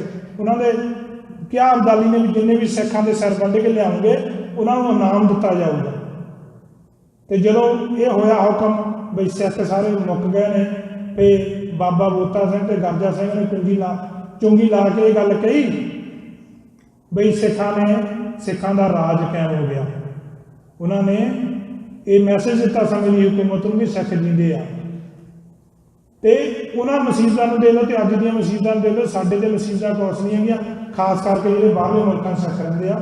ਪਰ ਸਾਨੂੰ ਆਪਣੀ ਕੌਮ ਦੀ ਗੱਲ ਹਮੇਸ਼ਾ ਹੀ ਕਰਨੀ ਚਾਹੀਦੀ ਆ। ਜੇ ਜ਼ਿੰਦਗੀ ਦੇ ਵਿੱਚ ਅਸੀਂ ਕੰਮਕਾਰ ਵੀ ਕਰਦੇ ਹਾਂ, ਘਰ-ਬਾਰ ਵੀ ਬਣਾਉਂਦੇ ਹਾਂ, ਸੋ ਕੁਛ ਹਫ਼ਤੇ ਦੇ ਵਿੱਚ ਜਾਂ ਦਿਨ ਦੇ ਵਿੱਚ ਵੀ ਅਸੀਂ 10-15 ਮਿੰਟ ਅੱਧਾ ਘੰਟਾ ਇੱਧਰ ਵੀ ਲਾਈਏ, ਅਸੀਂ ਆਪਣੀ ਕੌਮ ਦੀ ਆਜ਼ਾਦੀ ਕਿੱਦਾਂ ਪ੍ਰਾਪਤ ਕਰਨੀ ਆ। ਸੋ ਗੱਲਾਂ ਖਾਲਸਾ ਜੀ ਬਹੁਤ ਕੁਝ ਕਰਨ ਵਾਲੀਆਂ ਆ ਅਤੇ ਸਮਾਂ ਇਜਾਜ਼ਤ ਨਹੀਂ ਦਿੰਦਾ ਹੈਗਾ। ਅਸੀਂ ਧੰਨਵਾਦੀ ਹਾਂ ਬਹੁਤ ਜ਼ਿਆਦਾ ਗੁਰਦੁਆਰਾ ਪ੍ਰਬੰਧਕ ਕਮੇਟੀ ਦਾ, ਜਿਹੜੇ ਹਮੇਸ਼ਾ ਹੀ ਲੰਮੇ ਸਮੇਂ ਤੋਂ ਗੁਰੂ ਸਾਹਿਬ ਦੀ ਹਜ਼ੂਰੀ ਦੇ ਵਿੱਚ ਉਸ ਕੌਮ ਦੇ ਸ਼ਹੀਦਾਂ ਦੀ ਗੱਲ ਕਰਦੀ ਆ ਔਰ ਕੌਮ ਨੂੰ ਸਮਰਪਿਤ ਹੈ ਔਰ ਖਾਲਿਸਤਾਨ ਦੀ ਗੱਲ ਕਰਦੀ ਆ। ਇਹਨੇ ਹਮੇਸ਼ਾ ਹੀ ਵੱਧ ਚੜ੍ਹ ਕੇ ਸਾਥ ਦਿੱਤਾ ਔਰ ਦੇਣਾ ਵੀ ਚਾਹੀਦਾ। ਅਸੀਂ ਜੋ ਸਾਡੇ ਕੌਮ ਦੇ ਸ਼ਹੀਦ ਹੋਏ ਆ ਜਾਂ ਖਾਲਸਾ ਰਾਜ ਦੀ ਗੱਲ ਆ, ਉਹ ਗੁਰੂ ਘਰ ਦੀਆਂ ਸਟੇਜਾਂ ਤੋਂ ਹੀ ਹੋਣੀ ਆ, ਗੁਰੂ ਘਰ ਤੋਂ ਹੀ ਚੱਲਦੀ ਆ ਗੱਲਬਾਤ। ਜੇ ਸਿੱਖ ਨੇ ਸ਼ਕਤੀ ਲੈਣੀ ਆ ਅਕਾਲ ਤਖਤ ਸਾਹਿਬ ਅਤੇ ਹਰਿਮੰਦਰ ਸਾਹਿਬ ਤੋਂ, ਉਹਦਾ ਕਾਰਨ ਇਹ ਵੱਡਾ ਵੀ ਇਹ ਗੁਰੂ ਘਰ ਦੀਆਂ ਸਟੇਜਾਂ ਤੋਂ ਜਦੋਂ ਗੱਲਬਾਤ ਹੁੰਦੀ ਆ, ਉਹ ਮੈਸੇਜ ਸਾਡੇ ਦੁਸ਼ਮਣ ਨੂੰ ਵੀ ਜਾਂਦਾ ਆ ਔਰ ਸਾਨੂੰ ਇੱਥੋਂ ਸਿੱਖਣ ਨੂੰ ਵੀ ਮਿਲਦਾ। ਨਾਲ ਦੀ ਨਾਲ ਧੰਨਵਾਦੀ ਹਾਂ ਅਸੀਂ ਸਰਦਾਰ ਸੁਖਵਿੰਦਰ ਸਿੰਘ ਹੰਸਰਾ ਦਾ, ਜਿਹੜੇ ਆਪਣੇ ਕੀਮਤੀ ਸਮੇਂ ਨੂੰ ਸਮਾਂ ਕੱਢ ਕੇ ਇੱਥੇ ਸਾਡੀ ਬੇਨਤੀ ਨੂੰ ਪ੍ਰਵਾਨ ਕੀਤਾ ਆਏ ਆ। ਉਹਨਾਂ ਦੇ ਨਾਲ ਸਰਦਾਰ ਮਨਜੀਤ ਸਿੰਘ, ਜੋ ਬੜੇ ਲੰਮੇ ਸਮੇਂ ਤੋਂ ਪੰਥ ਦੀ ਖਾਤਰ ਸ਼ਹੀਦ ਹੋਏ ਸਿੰਘ ਪੰਜਾਬ ਦੇ ਵਿੱਚ, ਉਹਨਾਂ ਦੀ ਹਮੇਸ਼ਾ ਵੱਧ ਚੜ੍ਹ ਕੇ ਉਹਨਾਂ ਦੀ ਸੇਵਾ ਕਰਦੇ ਆ। ਉਹਨਾਂ ਨੂੰ ਮੰਥਲੀ ਇਹ ਖਰਚਾ ਭੇਜਦੇ ਆ। ਇਹਨਾਂ ਦੀ ਬਾਹਰ ਗੋਲਕ ਵੀ ਲੱਗੀ ਆ ਗੁਰੂ ਨਾਨਕ ਸੇਵਾ ਸੁਸਾਇਟੀ ਦੀ, ਬਈ ਉਹਨਾਂ ਨੂੰ ਵੈਲਫੇਅਰ ਜਿੱਦਾਂ ਆਪਾਂ ਕਹੀਏ ਇੱਥੇ ਆ ਲੱਗੀ ਹੋਈ ਆ। ਪਰਿਵਾਰਾਂ ਨੂੰ ਕਿਸੇ ਨੂੰ 10,000 ਕਿਸੇ ਨੂੰ 15,000 ਮਹੀਨੇ ਦਾ ਜਾਂਦਾ ਆ। ਉਹਨਾਂ ਨੂੰ ਇਸ ਕਰਕੇ ਜਾਂਦਾ ਵੀ ਉਹਨਾਂ ਨੇ ਕੌਮ ਦੀ ਖਾਤਰ, ਉਹਨਾਂ ਨੇ ਪਰਿਵਾਰਾਂ ਨੇ ਸ਼ਹੀਦੀਆਂ ਦਿੱਤੀਆਂ, ਕੌਮ ਲਈ ਕੁਰਬਾਨੀ ਕੀਤੀ ਆ ਔਰ ਸਾਡਾ ਵੀ ਫਰਜ਼ ਬਣਦਾ ਹਰੇਕ ਜਥੇਬੰਦੀ ਦਾ, ਅਸੀਂ ਜਿੰਨਾ ਸਾਥ ਦੇ ਸਕਦੇ ਤੇ ਅਸੀਂ ਦਈਏ।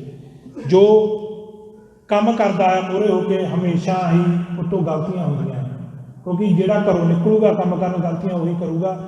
ਘਰ ਬਹਿ ਕੇ ਆਪਾਂ ਗਲਤੀਆਂ ਕੱਢ ਸਕਦੇ ਹਾਂ, ਜੇ ਅਸੀਂ ਮੂਹਰੇ ਕੰਮ ਕਰਕੇ ਨਹੀਂ ਕੀਤਾ ਤਾਂ ਸਾਡੇ ਤੋਂ ਗਲਤੀਆਂ ਨਹੀਂ ਹੋਣੀਆਂ।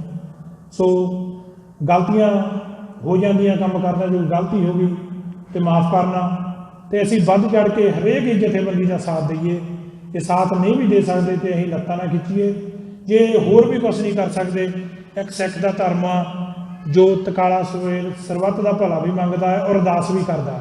ਸੋ ਅਸੀਂ ਅਰਦਾਸ ਦੇ ਵਿੱਚ ਇਹੀ ਕਹਿ ਸਕਦੇ ਹਾਂ ਬਈ ਇਹ ਸੱਚੇ ਪਾਤਸ਼ਾਹ ਪ੍ਰਮਾਤਮਾ ਸਾਨੂੰ ਆਪਣੀ ਕੌਮ ਨੂੰ ਆਪਣਾ ਘਰ, ਕੌਮੀ ਘਰ ਖਾਲਿਸਤਾਨ ਬਖਸ਼ੀ, ਜਿਸ 'ਚ ਕੌਮ ਆਜ਼ਾਦ ਹੋ ਕੇ ਆਪਣੇ ਧਰਮ ਦੀ ਗੱਲਬਾਤ ਕਰ ਸਕੇ। ਸੋ ਅੰਤ ਦੇ ਵਿੱਚ ਮੈਂ ਇੱਕ ਹਮੇਸ਼ਾ ਹੀ ਸ਼ੇਅਰ ਬੋਲਦਾ ਹਾਂ ਬਈ ਗੱਲਾਂ ਤਾਂ ਬਹੁਤ ਕਰਨੀਆਂ ਸੌਖੀਆਂ ਹੁੰਦੀਆਂ, ਪਰ ਕੰਮ ਕਰਨੇ ਬਹੁਤ ਔਖੇ ਹੁੰਦੇ ਆ। ਸੋ ਗੱਲਾਂ ਵੀ ਉਹੀ ਕਰਦੇ ਜਿਨ੍ਹਾਂ ਨੇ ਕੁਛ ਕਰਨਾ ਨਹੀਂ ਹੁੰਦਾ।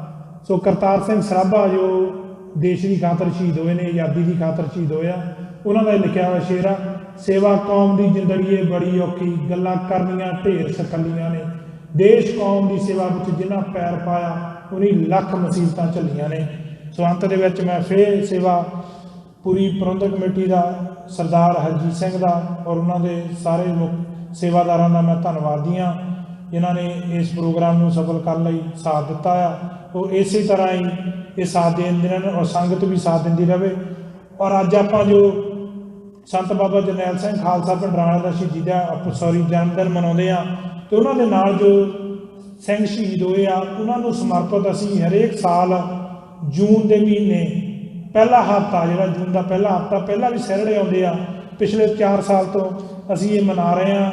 ਉਹਨਾਂ ਨੂੰ ਸਮਰਪਿਤ ਹਮੇਸ਼ਾ ਹੀ ਆਟੋਵਾ ਦੇ ਵਿੱਚ ਰੈਲੀ ਹੁੰਦੀ ਆ ਪਾਰਲੀਮੈਂਟ ਦੇ ਵਿਹੜੇ ਦੇ ਵਿੱਚ, ਤਾਂ ਇਸ ਸਾਲ ਵੀ ਹੋਣੀ ਆ। ਆਪਣੀਆਂ ਕੈਲੰਡਰਾਂ 'ਤੇ ਤੁਸੀਂ ਆਪਣੇ ਫੋਨਾਂ 'ਚ ਮਾਰਕ ਕਰ ਲਓ ਵੀ ਆਪਾਂ ਜੂਨ ਦੇ ਪਹਿਲੇ ਹਫ਼ਤੇ ਆਟੋਵਾ ਦੇ ਵਿੱਚ ਜ਼ਰੂਰ ਪਹੁੰਚਣਾ ਹੈ, ਸਾਰੇ ਪਰਿਵਾਰਾਂ ਨੂੰ ਲੈ ਕੇ, ਬੱਚਿਆਂ ਨੂੰ ਲੈ ਕੇ, ਵੀ ਜੋ ਕੌਮ ਦੀ ਖਾਤਰ ਸ਼ਹੀਦਾਂ ਪਾ ਗਏ ਉਹਨਾਂ ਨੂੰ ਯਾਦ ਕਰਨਾ ਔਰ ਬਾਹਰਲੀਆਂ ਸਰਕਾਰਾਂ ਨੂੰ ਦੱਸਣਾ ਵੀ ਸਾਡੇ ਨਾਲ ਉਸ ਭਾਰਤ ਦੀ ਧਰਤੀ 'ਤੇ ਕੀ ਹੋਇਆ। ਸੋ ਕਿਸੇ ਵੀ ਸ਼ਾਨ ਦੇ ਖਿਲਾਫ ਕੋਈ ਲਫ਼ਜ਼ ਕਿਹਾ ਹੈ ਮਾफ़ ਕਰਨਾ ਜੀ। कोई किसी को राज ना दे है, जो ले है निज बल से ले। खालिस्तान खालिस्तान खालिस्तान खालिस्तान। वाहिगुरू जी का खालसा, वाहिगुरू जी की फतेह। ਧੰਨਵਾਦ ਸਰਦਾਰ ਪਰਮਿੰਦਰ ਸਿੰਘ ਜੀ ਦਾ। ਆਓ ਹੁਣ ਆਨੰਦ ਸਾਹਿਬ ਦੇ ਜਾਪ ਹੋਣਗੇ, ਭੋਗ ਪਾਏ ਜਾਣਗੇ। ਸਮੁੱਚੀ ਗੁਰਦੁਆਰਾ ਸਾਹਿਬ ਦੀ ਪ੍ਰਬੰਧਕ ਕਮੇਟੀ ਵੱਲੋਂ ਆਪ ਸਭ ਸੰਗਤਾਂ ਦਾ ਬਹੁਤ ਬਹੁਤ ਧੰਨਵਾਦ। ਦੂਰੋਂ ਨੇੜੋਂ ਆਏ ਸਰਬੱਤ ਬੁਲਾਰਿਆਂ ਦਾ ਬਹੁਤ ਬਹੁਤ ਧੰਨਵਾਦ। ਇਹਨਾਂ ਨੌਜਵਾਨ ਵੀਰਾਂ ਦਾ ਵੀ ਜਿਹੜੇ ਬੜਾ ਵੱਡਾ ਉਦਮ ਕਰਦੇ ਨੇ, ਆਪਣੇ ਪਰਿਵਾਰਾਂ 'ਚੋਂ ਸਮਾਂ ਕੱਢ ਕੇ ਇਸ ਪਾਸੇ ਨੂੰ ਤੁਰਦੇ ਨੇ, ਕਿਉਂਕਿ ਬਾਗੀ ਨੂੰ कुछ मिलना नहीं हुंदा। बागी नूं चाह हुंदा है कि मेरे गुरु के चरणों में मेरा जोड़ बनिया रहे। सो इस करके वो बागी अपना आप अपना सरबंस भी लुटा जाता है। बड़ा कुछ है इतिहास दे विच जे आपां पढ़ीए तां ऐसे करके कई तरह के वो महान योधे होए ने जिहड़े अपना आप कुर्बान कर गए ने कौम वास्ते। सो अरदास करते हैं साहब सच्चे पातशाह दे अगे कि इन्हां नौजवानों नूं चढ़दी कला च रखण, ऐसे तरह ही कौम का प्रचार करते रहन जदों तक साडी सिख कौम की अपनी मंजिल खालिस्तान हासिल नहीं हो जाती। सो आओ हुण आनंद साहब दे जाप करिए, उपरंत भोग पाए जाणगे।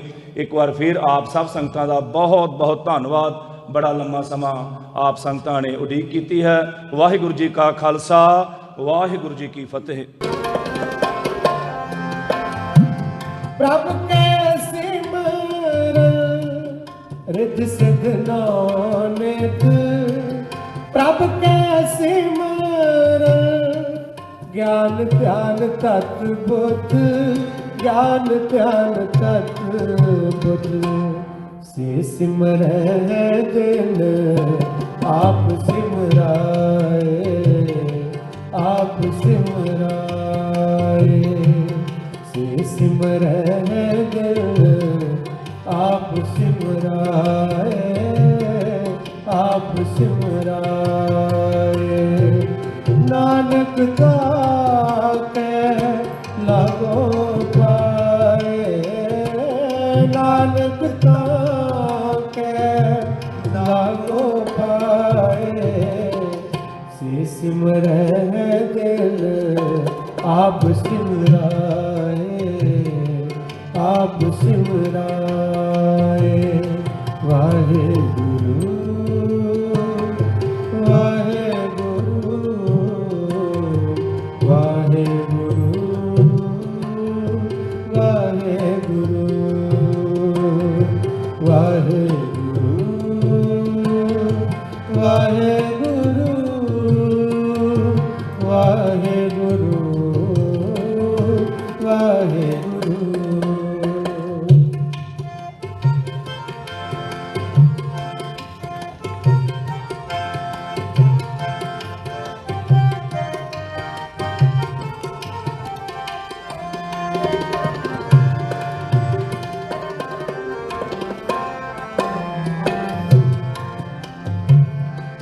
प्रभ के सिमरन जप तप पूजा,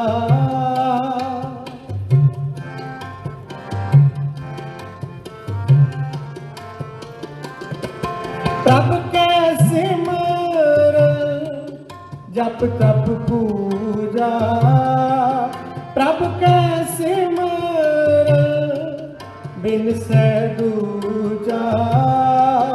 प्रभ के सिमरन बिन से दूजा, बिन से दूजा। से सिमरै दिन आप सिमराए, आप सिमराए। से सिमरै दिन आप सिमराए, आप सिमराए। वाहेगुरु वाहेगुरु वाहेगुरु वाहेगुरु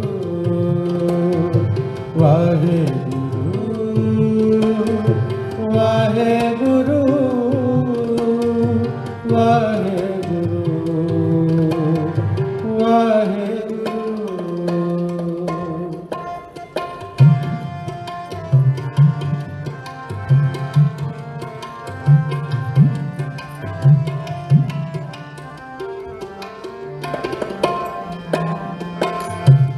प्रभ के सिमरन तीर्थ स्नानी,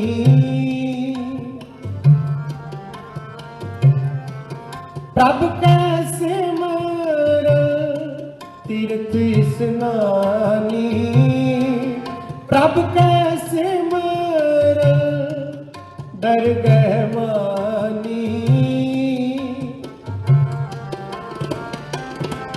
प्रभ के सिमरन भला प्रभ कै सिमर सुफल फला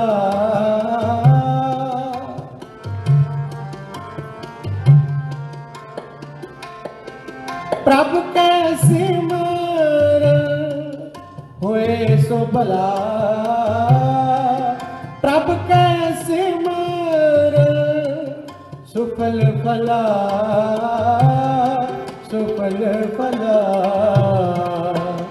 से सिमरन दिल आप सिमराए आप सिमराए से सिमरन दिल आप सिमराए आप सिमराए नानक ताके लागो पाए नानक ताके लागो पाए से सिमरन दिल आप सिमराए आप सिमराए वाहेगुरु वाहेगुरु वाहेगुरु वाहेगुरु वाहेगुरु वाहेगुरु वाहेगुरु वाहेगुरु वाहेगुरु वाहेगुरु वाहेगुरु वाहेगुरु सिमरन दिल आप सिमराए आप सिमराए से सिमरन दिल आप सिमराए आप सिमराए नानक ताके लागो पाए नानक ताके लागो से सिमरन दिल आप सिमराए आप सिमराए से सिमरन दिल आप सिमराए आप सिमराए वाहेगुरु संत जना मिल घर जस गायो कोट जन्म के दुख गवायो जो चाहत सोई मन पायो कर कृपा हर नाम देवायो सर्व सुख घर नाम वडाई गुरु प्रसाद नानक मत पाई सलोक पवन गुरु पाणी पिता माता दर्द ममत दिवस रात तुए दाई दया खिलै सगल जगत चंगियाइया बुरियाइया वाचे धर्म बदूर करमी आपो अपनी के नेड़े के दूर जिनी नाम ते आया गए मसकत काल नानक ते मुखी उजले खेती शुकी नाथ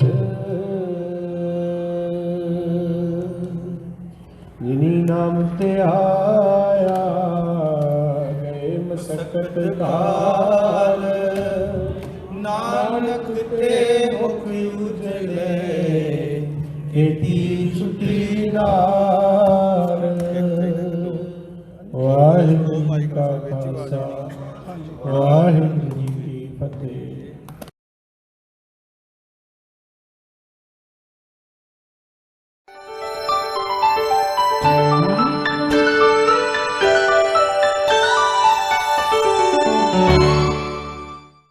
ਕੀ ਤੁਸੀਂ ਰੋਜ਼ਾਨਾ ਕੰਮ ਤੇ ਆਪਣਾ ਵਧੇਰੇ ਸਮਾਂ ਬਿਤਾਉਣ ਤੋਂ ਪਰੇਸ਼ਾਨ ਹੋ? ਆਪਣੀ ਪੂੰਜੀ ਨੂੰ ਕੰਮ ਤੇ ਲਗਾਓ।